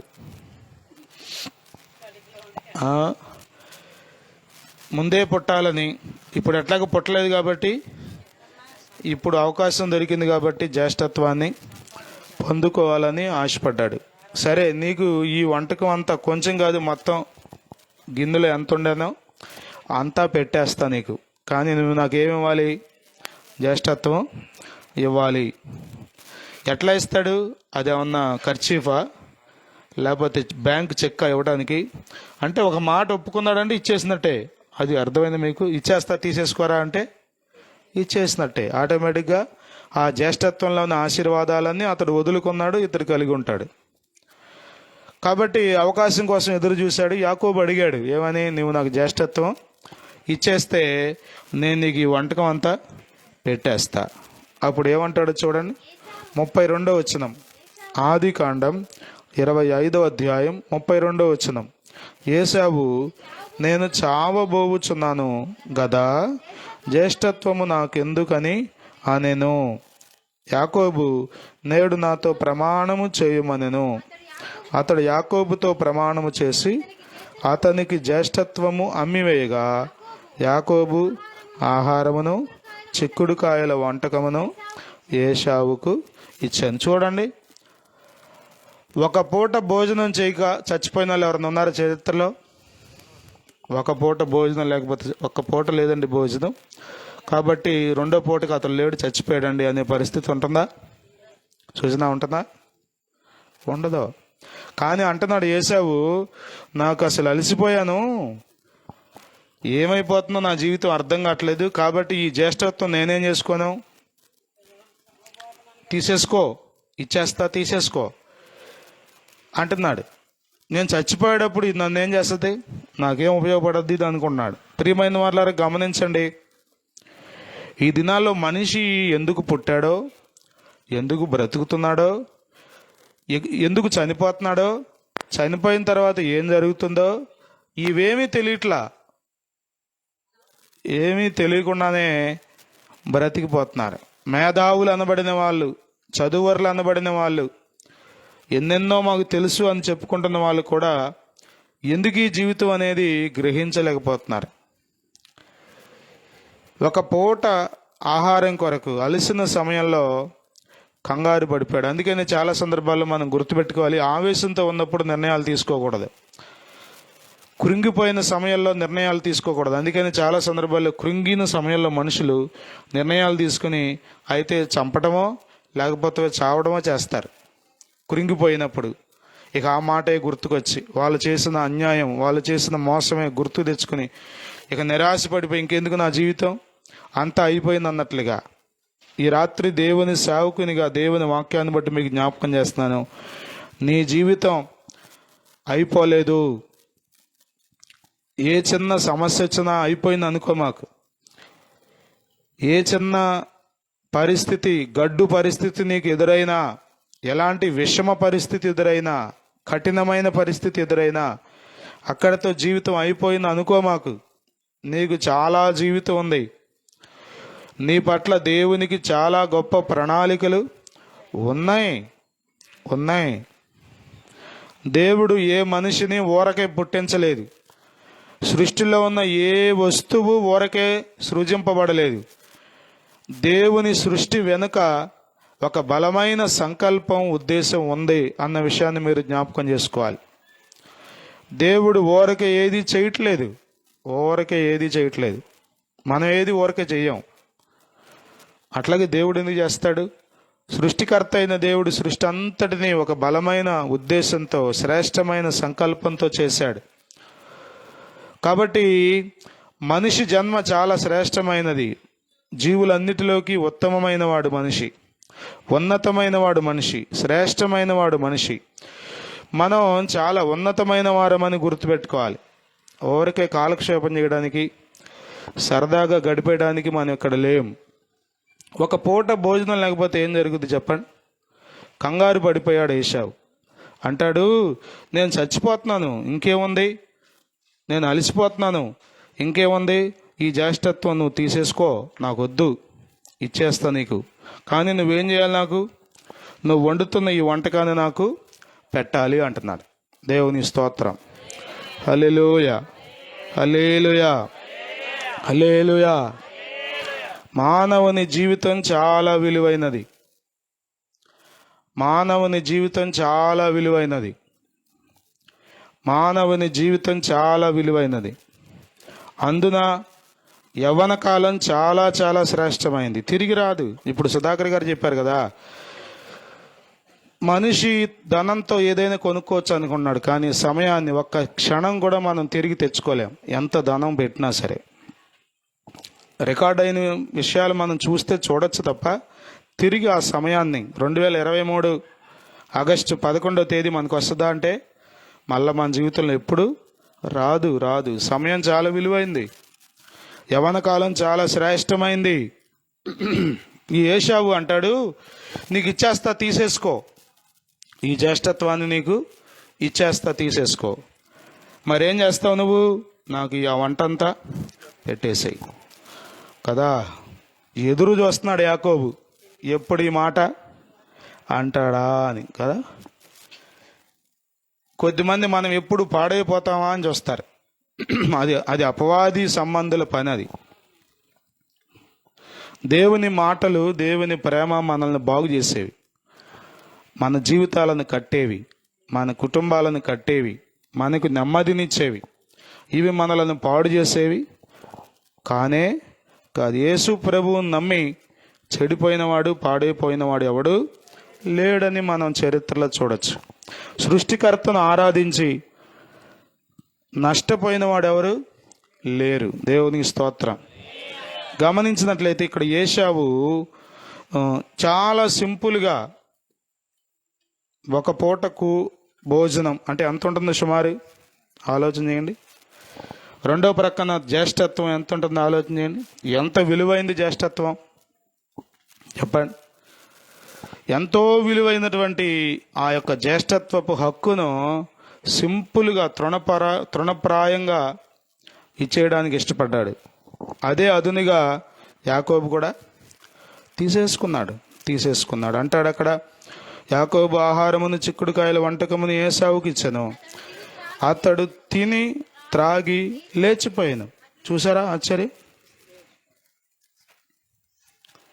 తిని త్రాగి లేచిపోయాడు. కనీసం తిన్న తర్వాత అయినా, కడుపు నిండిన తర్వాత అయినా, అయ్యో నేనేంటి ఇట్లాంటి పని చేశాను అనే ఆ బాధ, ఆ పశ్చాత్తాపం అసలు ఏసావులో ఏంటి, జీవితం ఏంటి, నేనేంటి ఇట్లాంటి రాంగ్ స్టెప్ తీసుకున్నానేంటి, ఎలాంటి పని చేశానేంటి అనే ఆలోచన లేదేంటండి అసలు. ఆశ్చర్యం కదా, ఆశ్చర్యం. అందుకనే పౌలు భక్తుడు అంటాడు హెబ్రీయులకు రాసిన పత్రిక 12వ అధ్యాయంలో 15, 16, 17 వచనాలు అంటాడు, ఒక పూట కూటి కొరకు తన జ్యేష్ఠత్వాన్ని అమ్ముకొనిన ఏసావు వంటి భ్రష్టుడైనను వ్యభిచారి అయినను మీలో ఉండునేమో జాగ్రత్తగా చూచుకొనుడి అంటాడు. ప్రియమైన వాళ్ళరా, అతడు తిని త్రాగి లేచిపోయాడంట. అంటే ఆ తమ్ముడు పెట్టిన వంటకం అంతా తినేశాడు, చక్కగా మంచినీళ్ళు త్రాగేసి ఉంటాడు. ఇక వెళ్ళిపోతున్నాడు దులుపుకొని, చేతులు కడుక్కొని మూతి కడుక్కొని వెళ్ళిపోతున్నాడు. కనీసం కడుపు నిండిన తర్వాత అయినా నేనేంటి ఇంత బలహీనంగా ప్రవర్తించాను, నేనేంటి ఇంత తప్పుడు నిర్ణయం తీసుకున్నాను, నేనేంటి ఇంత పొరపాటు పని చేశాను అనేటువంటి ఆలోచన అతని జీవితంలో లేదు. ప్రియమైన వాళ్ళారా, ఈ దినాల్లో మనుషులకి అసలు అది లేదు. ఇదే పెద్ద సమస్య. నేను ఎందుకు పుట్టాను, నేనేం చేస్తున్నాను, ఇలా చేయడం వల్ల ఏమవుతుంది నా జీవితం, ఎంత నష్టపోతున్నాను, ఒక ఆలోచన, ఒక అవగాహన, ఒక గ్రహింపు లేకుండానే మనిషి జీవితం కొనసాగుతుంది.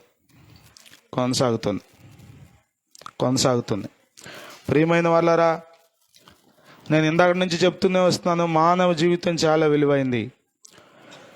కొన్ని నిర్ణయాలు తీసుకున్న తర్వాత వాటి పర్యవసానాలు మనం అనుభవించాల్సిందే తప్పనిసరిగా. యాకోబు జ్యేష్ఠత్వపు హక్కును సంపాదించేశాడు, ఏసావేమో జ్యేష్ఠత్వపు హక్కును పోగొట్టుకున్నాడు. చాలా సింపుల్గా పోగొట్టుకున్నాడు. బైబిల్ గ్రంథంలో తర్వాత అధ్యాయాలన్నింటిలో మీరు చదివితే అనేక సార్లు యాకోబుని గురించి దేవుడు అనేక సందర్భాలలో దీవించినట్లుగా, ఆశీర్వదించినట్లుగా, ప్రస్తావించినట్లుగా మనం చూస్తాం. కానీ ఏసావును ఎక్కువసార్లు ప్రస్తావించబడలా.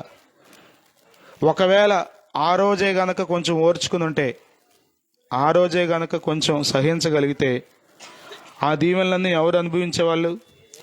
ఏసావు అనుభవించేవాడు. భూ సంబంధమైన, పర సంబంధమైన ప్రతి ఆశీర్వాదం ఏసావు అనుభవించేవాడు. కానీ అతడు ఆ రోజు కక్కుర్తి పడ్డాన్ని బట్టి కదా, కొద్దిమంది తిండికి కక్కుర్తి పడిపోతారు. జీవితం ఎంత విలువైందో తెలియదు కదా. ఈ నాలుగు రుచి కోసం కొద్దిమంది ఆరాటపడతారు. నాలుగు మీద ఎంతసేపు ఉంటుంది ఆహారం చెప్పండి? నాలుగు మీద ఎంతసేపు ఉంటుంది? ఎంతసేపు పెట్టుకుంటారు మీరు ఆహారాన్ని? మీకు బాగా ఇష్టం అనుకోండి స్వీట్, ఎంతసేపు ఉంటుంది నాలుగు మీద? అక్కడే కదా రుచి తెలిసేది. మీకు బా అద్భుతంగా ఉందిరా బందర్ లడ్డు, చికెన్ తందూరి అద్భుతంగా ఉందిరా పీసు, బాగానే ఉంది. ఎంతసేపు ఉంటుంది నాలుగు మీద రుచి? కొంచెం సేపే. కానీ అది కడుపులోకి వెళ్తుంది, అది నీకు విషంగా మారిపోయే అవకాశం ఉంది. అందుకని యెహోవాను బట్టి మనం పోకూడదు. ఈ దినాల్లో మనిషి తాత్కాలికమైన ఆనందం కోసం శ్రేష్టమైన వాటిని పోగొట్టుకుంటున్నాడు కదా. తాత్కాలికమైన ఆనందం కోసం, చిన్న చిన్న ఆనందాల కోసం. ఇందాకడే మధ్యాహ్నం నాకు జగదీష్ చూపించాడు. వాళ్ళ కాలేజీలో పిల్లలే అంట, పాప బాబు ఇంజనీరింగ్ చదివే పిల్లలు, పల్సర్ వేసుకుని వెళ్ళారు, కొట్టేశారు, ఆ పిల్ల చచ్చిపోయింది. తాత్కాలికమైన ఆనందం కోసం, శరీర ఆకర్షణల కోసం, ప్రేమల కోసం విలువైన జీవితాన్ని పోగొట్టుకున్నారు. కనీ పెంచిన తల్లిదండ్రులు ఎంత ఏడుస్తారంటారు? 20 సంవత్సరాలు పెరిగిన ఒక ఆడపిల్ల అర్ధంతరంగా చనిపోతే, ఏ కారణం లేకుండా ఊరకే చనిపోతే తల్లిదండ్రుల శోకం ఎంత ఉంటుందంటారు? ఆ శోకాన్ని ఎవరు తీర్చగలరంటారు? ఆలోచన చేయట్లే ఈ దినాల్లో యవనస్తులు. ఊరకే ఇదే జీవితం అనుకున్నారు. ప్రియమైన వాళ్ళరా, జీవితం చాలా విలువైంది. నీ జీవితం పట్ల దేవునికి ఉన్నతమైన ప్రణాళికలు ఉన్నాయి. శరీర సంబంధమైన కోరికలు తీర్చుకోవడం కొరకు మాత్రమే నువ్వు పుట్ల. నువ్వు కోరిందల్లా అనుభవించడం కోసమే నువ్వు పుట్ల. ఒకవేళ పుడితే అనుభవించి చూడు తర్వాత ఏమవుతుందో. ఎంతో నష్టం, ఎంతో దుఃఖం, ఏదో వెలితి నీ జీవితంలో కనబడుతుంది. అతడు అలాగు జ్యేష్ఠత్వమును తృణీకరించినట్లుగా ఏశావు గురించి రాయబడింది. ఈ దినాల్లో విలువైన వాటిని, శ్రేష్టమైన వాటిని, అల్పమైన వాటి కోసం ఊరికే వద్దనుకుంటున్నారు. దేవుని మహాకృపను బట్టి, మా తల్లిదండ్రులు మేము పుట్టకముందే ప్రభువుని తెలుసుకోవడాన్ని బట్టి, మా జీవితంలో యేసు ప్రభువుని నమ్ముకోవడానికి, యవ్వన కాలంలో ఈ దినాల్లో ప్రభువులో ఉండడానికి మా యవ్వన బలాన్ని, మా కాలాన్ని, మాకున్నటువంటి వనరులన్నిటినీ, దేవుడిచ్చిన ప్రతి ఈవిని యోగ్యమైన రీతిలో ఖర్చు పెట్టడానికి ప్రభు ఎంతవరకు సహాయం చేశారని నేను ధైర్యంగా చెప్పగలను, ప్రభువుని బట్టి స్తుతించగలను. ప్రియమైన వాళ్ళరా, విలువైన నీ జీవితం అమూల్యమైనదిగా, శ్రేష్టమైనదిగా, ఉన్నతమైనదిగా, ఆశీర్వాదకరమైనదిగా ఉండాలంటే శ్రేష్టమైనదేదో అల్పమైనదేదో నీవు గ్రహించాలి. అమూల్యమైనదేదో, నీచమైనదేదో నీకు అర్థం అవ్వాలి. ప్రభువైన యేసుక్రీస్తు సృష్టికర్త అయి ఉన్నాడు. మన జీవితాలు విలువైనవి కాబట్టి అమూల్యమైన తన రక్తాన్ని మన కొరకు చిందించి మనం కోల్పోయినవన్నీ తిరిగి ఇవ్వడం కొరకు, అనగా దేవునితో కోల్పోయినటువంటి సంబంధం, దేవునితో కోల్పోయిన సహవాసం, దేవునితో కోల్పోయినటువంటి ఆ యొక్క సాన్నిహిత్యం, ఆప్యాయత, అనురాగం, ప్రేమ, వీటన్నిటినీ తిరిగి మనకి ఇవ్వడం కోసం ప్రభువైన యేసుక్రీస్తు వారు పరలోక మహిమను విడిచిపెట్టి భూలోకానికి దిగి వచ్చి తను తాను రిక్తునిగా చేసుకుని 33.5 సంవత్సరాలు జీవించి కల్వరి శిలువలో మరణించి ఆఖరి రక్తబొట్టు వరకు చెందించి సమాధి చేయబడి మరణాన్ని గెలిచి తిరిగి లేచారు. ఆయన శిలువ మరణ పునరుత్థానములు నీ జీవితానికి విలువనిస్తాయి. నిన్ను ఒక శ్రేష్టమైన వ్యక్తిగా సమాజంలో ఉండేటట్లుగా చేస్తాయి. దేవుని స్తోత్రం కలుగును గాక. హల్లెలూయా, హల్లెలూయా. మరి ఇక్కడ అనేక మంది బిడ్డలు ఉన్నారు. వీరందరూ చిన్నప్పటి నుంచే ప్రభువుని తెలుసుకున్నవారు కాదు. వారి జీవితాల్లో చాలా సందర్భాల్లో ప్రభువును ఎరగకుండా అల్పమైన వాటిని వెంబడించి అనేక సార్లు నష్టపోయిన అనుభవాలు చెప్పమంటే మైకి ఒక్కొక్కరు చెప్పగలరు. కానీ వాటన్నిటిలో నుండి ఒక రోజున ప్రభువుని తెలుసుకోవడాన్ని బట్టి విడుదల పొందారు. గొప్ప నెమ్మదిని, మనశ్శాంతిని ప్రభు వారికి ఇచ్చాడు. కాబట్టే ఈ విధంగా ఒక్కొక్క ప్రాంతానికి వెళ్ళి దేవుని మాటలు ప్రకటించుకుంటూ వెళ్తున్నాం. ఇదేమీ హడావిడి చేసేది ఏమీ లేదు, బలవంతం చేసేది ఏమీ లేదు, ఆర్భాటం చేసేది ఏమీ లేదు. కేవలం ప్రేమను, దేవుని ప్రేమను, మీ జీవితం ఎంత విలువైందో, మీరెంత విలువైన వారో, దేవుడు మీ కొరకు ఏం చేశాడో, దేవుడు మీ కొరకు ఏమి సిద్ధపరిచి ఉంచాడో, దేవుడు మీ పట్ల ఎలాంటి ఉన్నతమైన ఉద్దేశాలు కలిగి ఉన్నాడో తెలియజేసే ప్రక్రియ అంతే. దీన్ని మీరు వినొచ్చు, వినకపోవచ్చు, అది మీ ఇష్టం. మీరు స్వీకరించవచ్చు, స్వీకరించకపోవచ్చు, మీ ఇష్టం. ఎస్ అనొచ్చు, నో అనొచ్చు, అది మీ ఇష్టం. ఇందులో ఇది స్వేచ్ఛాపూర్వకమైన భక్తి. అందుకనే దేవుని వాక్యంలో ప్రకటన గ్రంథం 3వ అధ్యాయం 20వ వచనంలో రాయబడింది, ఇదిగో నేను హృదయం అనే తలుపు నద్ద నిలుచుండి తట్టుచున్నాను, ఎవడైనాను నా స్వరము విని తలుపు తీసిన ఎడల అంటాడు. తలుపు బద్దలు కొట్టుకు వెళ్ళిపోయేవాడు కాదు ప్రభు. ఆయన తలుపు నద్ద నిలుచుండి, he's knocking at the door, తలుపు నద్ద నిలుచుండి తట్టుచున్నాడు. ఈ రాత్రి కూడా ప్రభు నీకు ఒక అవకాశం ఇస్తున్నాడు. ప్రియమైన దేవుని బిడ్డ, ఇప్పటికే నీ జీవితాన్ని అల్పమైన వాటికి పాడు చేసుకున్నావేమో. కనీసం నీ జీవితం ఏమవుతుందో, నీ జీవితంలో ఏం జరుగుతుందో, ఏం పొందుకుంటున్నావో, ఏం పోగొట్టుకున్నావో నీవు గ్రహించుకోగలిగితే మంచిది. నీ జీవితం ఎంత విలువైందో నీవు గ్రహించుకుని యేసు వైపు తిరిగితే మంచిది. ప్రభు నిన్ను ప్రేమిస్తున్నాడు. ఆయన శిలువ మరణ పునరుత్థానములు నీ కొరకే. ఏశావు చాలా సింపుల్గా దేవుడిచ్చిన గొప్ప ఆశీర్వాదాన్ని తృణీకరించాడు. నో అన్నాడు, నాకు వద్దన్నాడు. కనీసం వద్దన్న తర్వాత అయినా ఏ రోజును కూడా బాధపడినట్లుగా మనం చూడం, పశ్చాత్తాపడినట్లుగా చూడం. అయ్యో ఎంత తప్పు చేశాను, అనిపించట్లేదా? మనస్సాక్షి నీకు చెప్పట్లేదా? ఏ మార్గాల్లో నీవు నడుస్తున్నావో, దేన్ని అంగీకరిస్తున్నావో, దేన్ని తృణీకరిస్తున్నావో నీ మనస్సాక్షి నీకు బోధించట్లేదా? అర్థం కావట్లేదా నీకు? దేవుని యొద్దకు వస్తే, దేవుని వాక్యం దగ్గరికి వస్తే ప్రభువు నీకు బోధిస్తాడు. ఆయన వాక్యపు వెలుగులో నీకు అర్థమయ్యేటట్లు చేస్తాడు ఆయన. హల్లెలూయా, హల్లెలూయా. ప్రభు ప్రేమామయుడు, ప్రభు కనికర సంపన్నుడు. ఒక గొప్ప శుభవార్త ఏంటంటే మరణంలో కూడా ఆయన జయమిస్తాడు. జీవితం అంటే ఏంటో అర్థమయ్యేటట్లు చేస్తాడు. ఎందుకు పుట్టావో, ఎందుకు బ్రతుకుతున్నావో, చనిపోతాన తర్వాత ఎక్కడికి వెళ్తావో, ఏం జరుగుతుందో అదంతా నీకు ప్రభువులో ఉన్నప్పుడు మాత్రమే అర్థమవుతుంది. ఇంకొక శుభవార్త చెప్పనా? ప్రభువుని తెలిసిన వ్యక్తి, ఒక వ్యక్తి చనిపోతే అక్కడ శుభప్రదమైన నిరీక్షణతో క్రైస్తవులు ఆనంద గీతాలు పాడుతూ ఆయన సమాధి చేస్తారు. దాని వెనక ఒక బలమైన కారణం ఉంది. యేసు మరణాన్ని గెలిచి తిరిగి లేచాడు. ఈయన కూడా యేసునందు విశ్వాసం ఉంచాడు కాబట్టి తుచ్చమైన వాటి కొరకు వెంపర్లాడక, పరుగులు తీయక, శ్రేష్టమైన యేసును వెంబడించి తన జీవితాన్ని సార్థకం చేసుకున్నాడు కాబట్టి ఇతడు సమాధిలో ఉండడు, అతడు ఒక రోజున తిరిగి లేస్తాడని ఒక శుభప్రదమైన నిరీక్షణతో, ఎటర్నల్ హోప్తో క్రైస్తవ బిడ్డలు సమాధి కార్యక్రమం చేస్తారు. దేవునికి స్తోత్రం కలుగును గాక. హల్లెలూయా, హల్లెలూయా. ప్రభు నీ కన్న తండ్రిగా ఉంటాడు. నీ బాధ్యతలు భరిస్తాడు. నీ వలసిన వేళ నిన్ను ఆదరిస్తాడు. నీ జీవితం ఎందుకొరకో నీకు అర్థమయ్యేట్లు బోధిస్తాడు. యేసును స్వీకరించు. నీ జీవితం సార్థకం చేసుకో. తినడానికి, త్రాగడానికి, ఎంజాయ్ చేయడానికి మాత్రమే మనం పుట్టలేదు. అదే జీవితం అయితే అంతకంటే ఘోరమైన జీవితం ఇంకోటి లేదు మానవ జీవితానికి. కాబట్టి మనం ఒక శ్రేష్టమైన సంకల్పంతో జన్మించబడ్డాం. ప్రభు మనల్ని ఈ భూమి మీదకి రప్పించిన ఒక బలమైన కారణం ఉంది. అది నీవు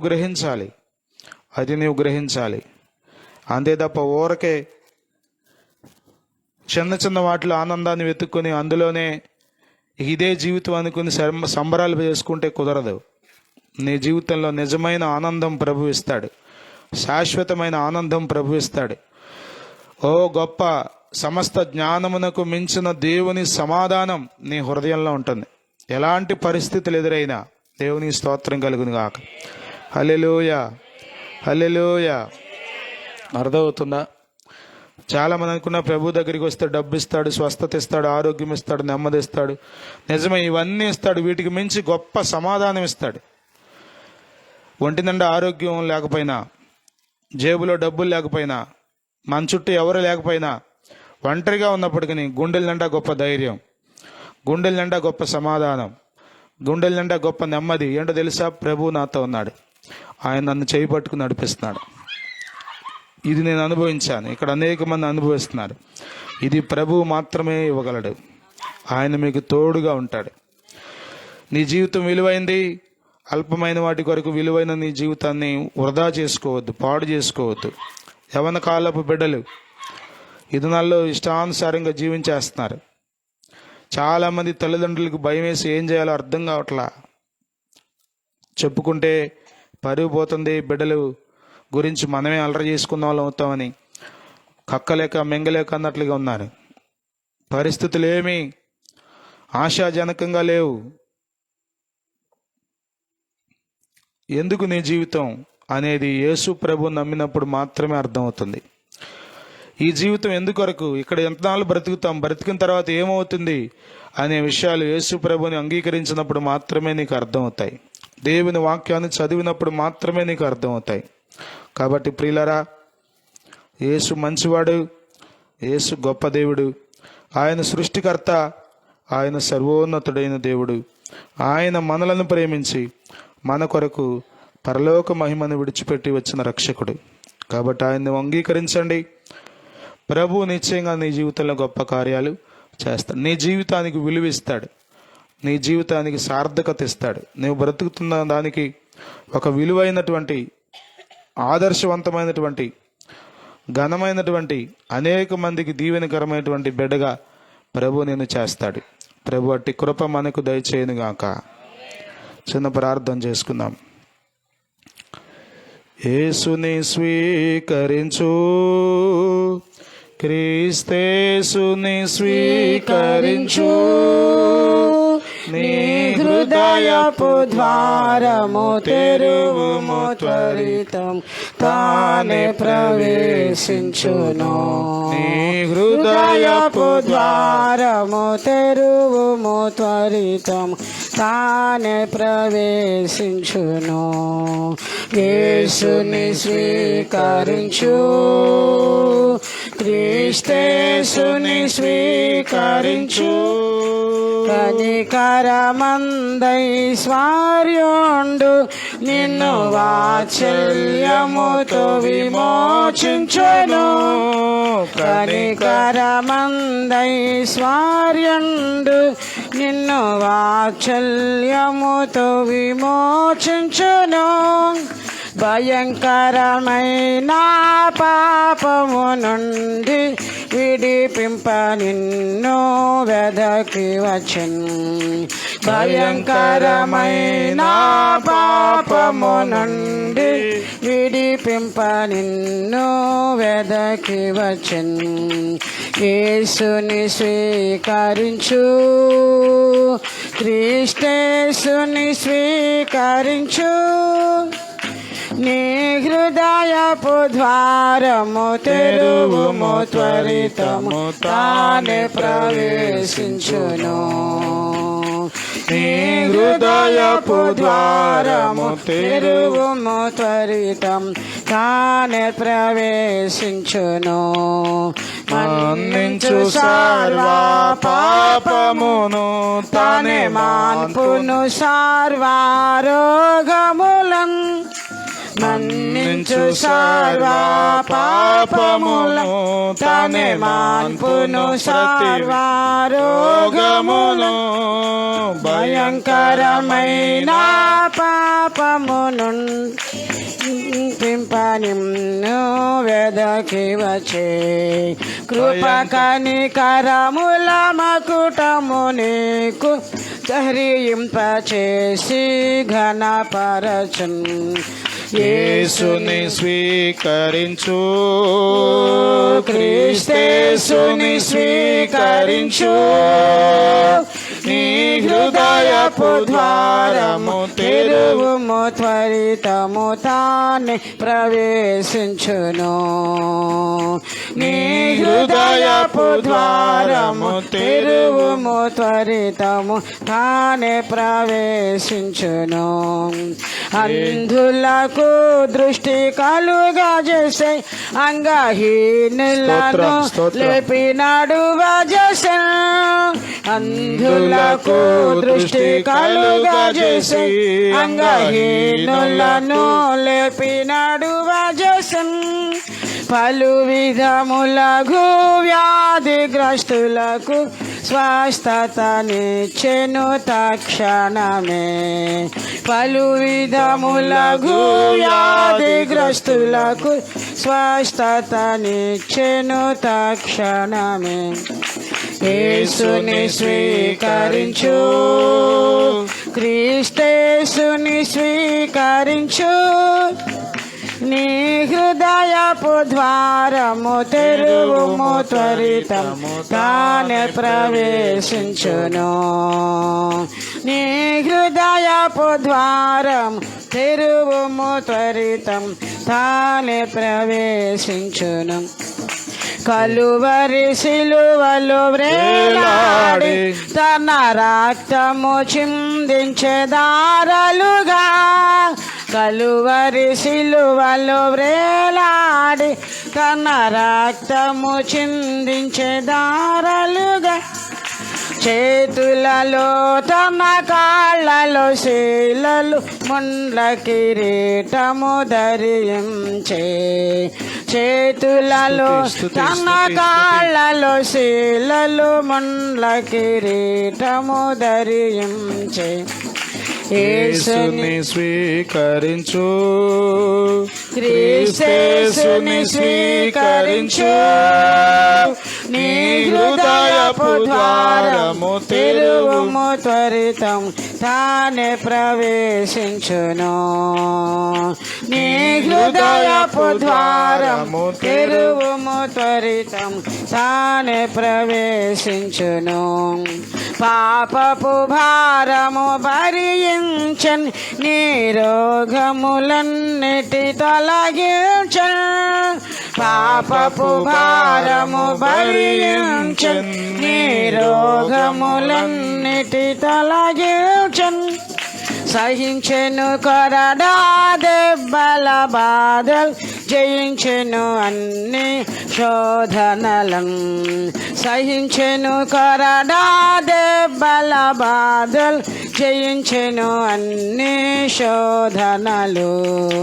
యేసుని స్వీకరించు, క్రీస్తేసుని స్వీకరించు, నీ హృదయపు ద్వారము తెరువుము, త్వరితం తానే ప్రవేశించును. నీ హృదయపు ద్వారము తెరువుము, త్వరితం తానే ప్రవేశించును. జీవమిచ్చుటకై ప్రాణమిడే, మరి జయించెను ప్రతివిధ శోధనలు. స్తోత్రం. జీవమిచ్చుటకై మరి జయించెను ప్రతివిధ శోధనలు. నీ కొరకై మరణించి లేచెను శక్తిమంతుడే నిన్ను రక్షింప.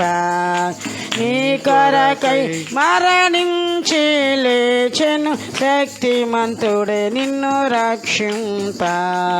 యేసుని స్వీకరించు, క్రీస్తేసుని స్వీకరించు, నీ హృదయపు ద్వారం తెరువుము, త్వరితం తానే ప్రవేశించును.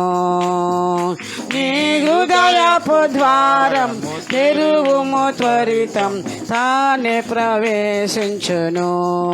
యేసుని స్వీకరించు, క్రీస్తేసుని స్వీకరించు.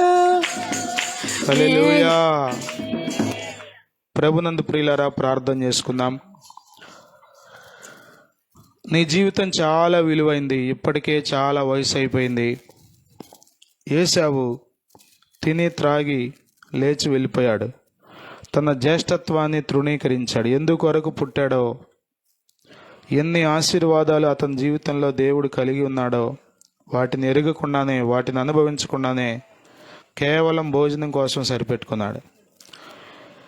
ప్రియమైన దేవుని బిడ్డలారా, నీ జీవితం చాలా విలువైంది.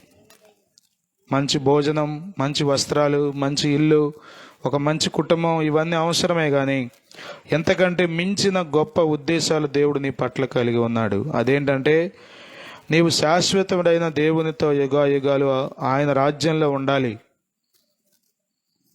పరలోక రాజ్యం, దైవరాజ్యం, శాశ్వతమైన రాజ్యం ఒకటి ఉంది, నరకం ఒకటి ఉంది. ఈ లోకం శాశ్వతం కాదు, ఈ భూమి శాశ్వతం కాదు, ఈ ఆకాశం శాశ్వతం కాదు, ఈ జీవితం శాశ్వతం కాదంటానికి గుర్తేంటో తెలుసా? మన ముందు పుట్టినవారు, మన ముందు తరాల్లో జీవించి రాజ్యాలు నేరేవారు లేరు. మనం కూడా ఒకరోజు ఈ భూమి మీద ఉండం. కేవలం భూమి మీద తిని త్రాగి ఎంజాయ్ చేయడం కొరకు మాత్రమేనా మనం పుట్టింది అంటే కాదు. దేవుని వాక్యం ఈ రాత్రి మనతో స్పష్టంగా బోధించింది. మానవుడా, నీవు కారణ జన్ముడవు.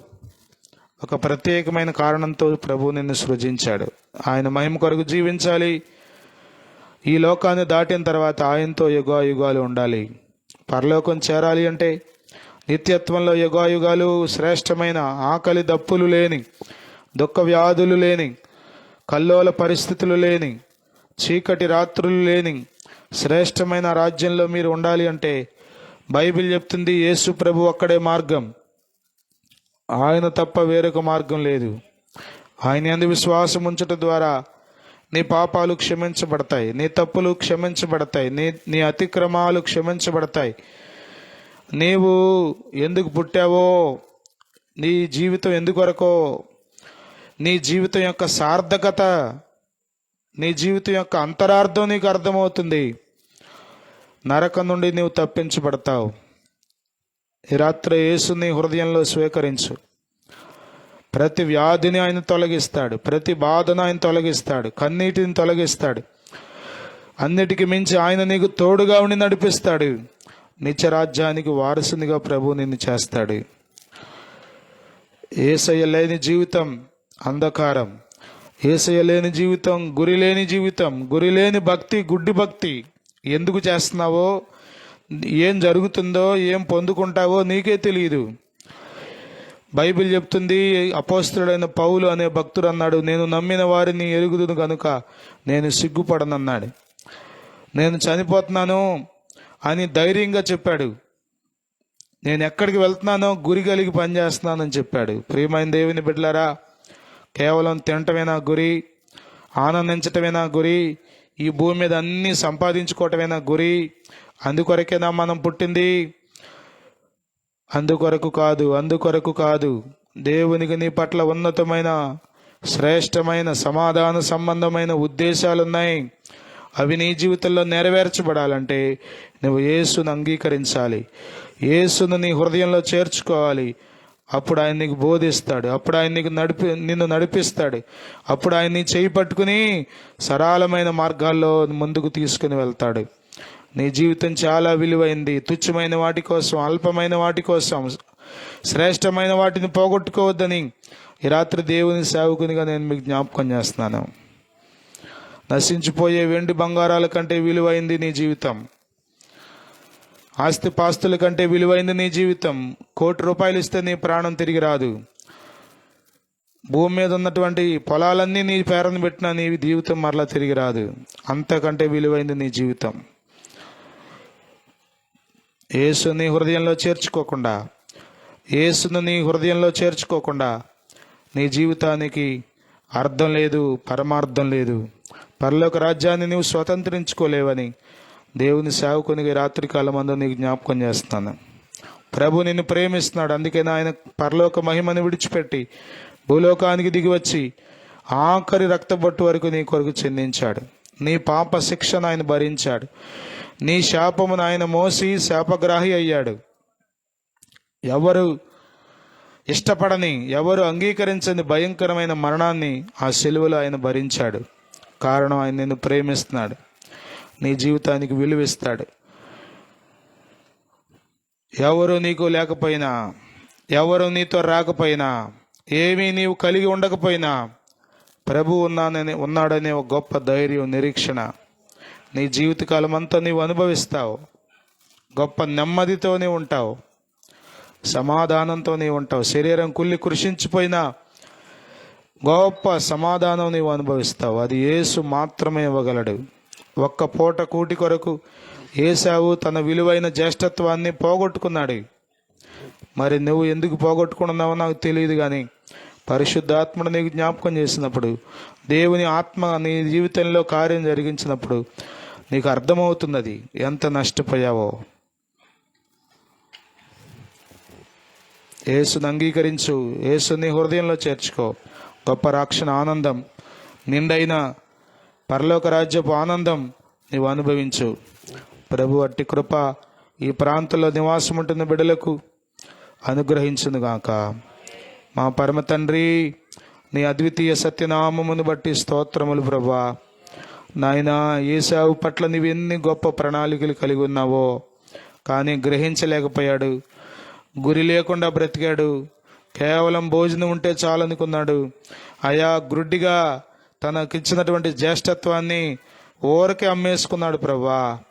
నాయన, ఈ దినాల్లో మేము కూడా మా జీవితం ఎంత విలువైందో, రక్షణ ఎంత గొప్పదో, దాని కొరకు మీరు ఎంత విలువ చెల్లించారో గ్రహించకుండానే బ్రతికేస్తున్నామయ్యా. మమ్మల్ని క్షమించండి నాయనా. నాయనా, ఈ జీవితం యొక్క పరమార్థం నాయనా, సర్వసత్యం మాకు అర్థమవుటకు సహాయం చేయండి. ఈ ప్రాంతంలో నివాసం ఉంటున్న ప్రతి కుటుంబాన్ని దీవించండి. ప్రతి బిడ్డను మీరు రక్షించండి. ఎవరెవరు ఏ పరిస్థితిలో ఉన్నారో ఈ రాత్రి కూడిక ద్వారా ఒక అద్భుతం జరిగించమని మనవి చేస్తూ సంఘంగా నీ ప్రజలంగా నీ నామాన్ని పట్టుకుని ఇక్కడికి వచ్చి వెళ్తున్నాం ప్రభువా. ఒక్కొక్కరి కుటుంబాల్లో నీ గొప్ప కార్యాలు జరిగించమని, దుఃఖమును సంతోషంగా మార్చండి ప్రభువా. నాయన చెరలో నుండి విడిపించండి, నీ గొప్ప కార్యాలు జరిగించండి, రక్షణ భాగ్యం దయచేయండి, నిన్ను ఎరిగే కృప దయచేయండి, నీ యొద్దకు నడిపించబడే కృప దయచేయండి నాయన. అవిధేయులైన బిడ్డలను తల్లిదండ్రులకు విధేయులుగా మీరు మార్చమని వేడుకుంటున్నాం ప్రభువా. తుచ్చమైన వాటి వెంట పరుగులు తీస్తున్న యవ్వన బిడ్డలను మీరు దర్శించమని వేడుకుంటున్నాం. పరిశుద్ధులుగా చేయండి, విలువైన తమ యవ్వన కాలాన్ని యోగ్యమైన రీతిలో గడపడానికి సహాయం చేయండి నాయనా. మీరు కనికరించమని, శాపమును ఆశీర్వాదంగా మార్చమని, కీడును మేలుగా మార్చమని, చీకటిని వెలుగుగా చేసి బిడ్డల జీవితాల్లో మీరు నడిపించమని మనవి చేస్తూ, ఈ రాత్రి కూడి కొరకు సహకరించిన ప్రతి బిడ్డను, ఈ ప్రాంతంలో నివాసం ఉంటున్న ప్రతి బిడ్డను పేరు పేరు వరుసను దీవించి ఆశీర్వదించమని, ఈ యొక్క కూడికలో పాల్గొన్న ప్రతి బిడ్డను ఆశీర్వదించమని, మహిమ ఘనత ప్రభావాలు మీకు చెల్లిస్తూ, ఈ ప్రయాస వ్యర్థం కాదని మేమింకను నీ పనిలో ఉండడానికి, ప్రతి వీధిలో నీ మాటలు ప్రకటించడానికి, ప్రతి కుటుంబానికి నీ మాటలు ప్రకటించడానికి మాకు నీ కృప దయచేయమని, సువార్త చెప్పే విషయంలో సిగ్గుపడకుండా, వెనుదీయకుండా ఇంకనూ ముందుకు సాగిపోయే కృప మాకు దయచేయమని, సువార్తకు వ్యతిరేకంగా పనిచేస్తున్న ప్రతి వారిని మీరు కనికరించి నీ యొద్దకు ఆకర్షించమని మనవి చేస్తూ, సమస్త మహిమ మీకే ఆపాదిస్తూ, నజరేయుడైన యేసుక్రీస్తు నామల్లో స్తుతించి ప్రార్థించి వేడుకొనుచున్నాము మా పరమ తండ్రి, ఆమేన్.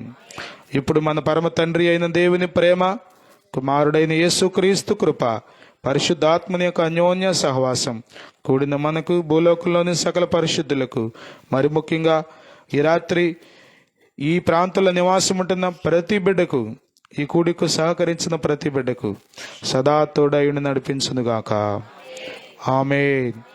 యేసు రక్తమే జయం, శిలువ రక్తమే జయం. ప్రభు యేసు నామమున మనకి సంపూర్ణ విజయం కలుగునుగాక, ఆమేన్. బలో యేసుక్రీస్తు మహారాజుకి, రాజుల రాజుకు, ప్రభువుల ప్రభువుకు, త్వరలో రాబోతున్న మెస్సియాకు హల్లెలూయా, హల్లెలూయా. మీ అందరికీ వందనాలు. దేవుడు మిమ్మల్ని దీవించును గాక.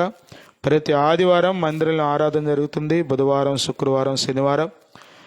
మీరు ఇంకా ప్రభువుని తెలుసుకోవాలంటే, మీ విషయాల కొరకు ప్రార్థన చేసుకోవాలంటే తప్పనిసరిగా మందిరానికి రావాలని ప్రేమతో మీకు ఆహ్వానం తెలియపరుస్తున్నాం. మరి ఈ రాత్రి ఈ సువార్త కూడికి జరగడానికి సహకరించిన ప్రియులు, ఈ ఎలక్ట్రిసిటీ ఇచ్చినటువంటి వీరి కుటుంబాన్ని బట్టి ప్రత్యేకంగా వందనాలు తెలియపరుస్తూ, ప్రభు వారిని వారి కుటుంబాన్ని ఆశీర్వదించాలని మనస్ఫూర్తిగా ఆకాంక్షిస్తూ, మరి ఈ ప్రాంతంలో నివాసం ఉంటున్న బిడ్డలందరూ మరి ఈ వీధి సువార్త కూడిక ఈ విధంగా జరగడానికి సహకరించారు. మీ అమూల్యమైన సహకారాన్ని బట్టి నిండు మనసుతో మీకు కృతజ్ఞత వందనాలు తెలియపరుస్తూ, ప్రభు మిమ్మల్ని దీవించును గాక, ఆమేన్.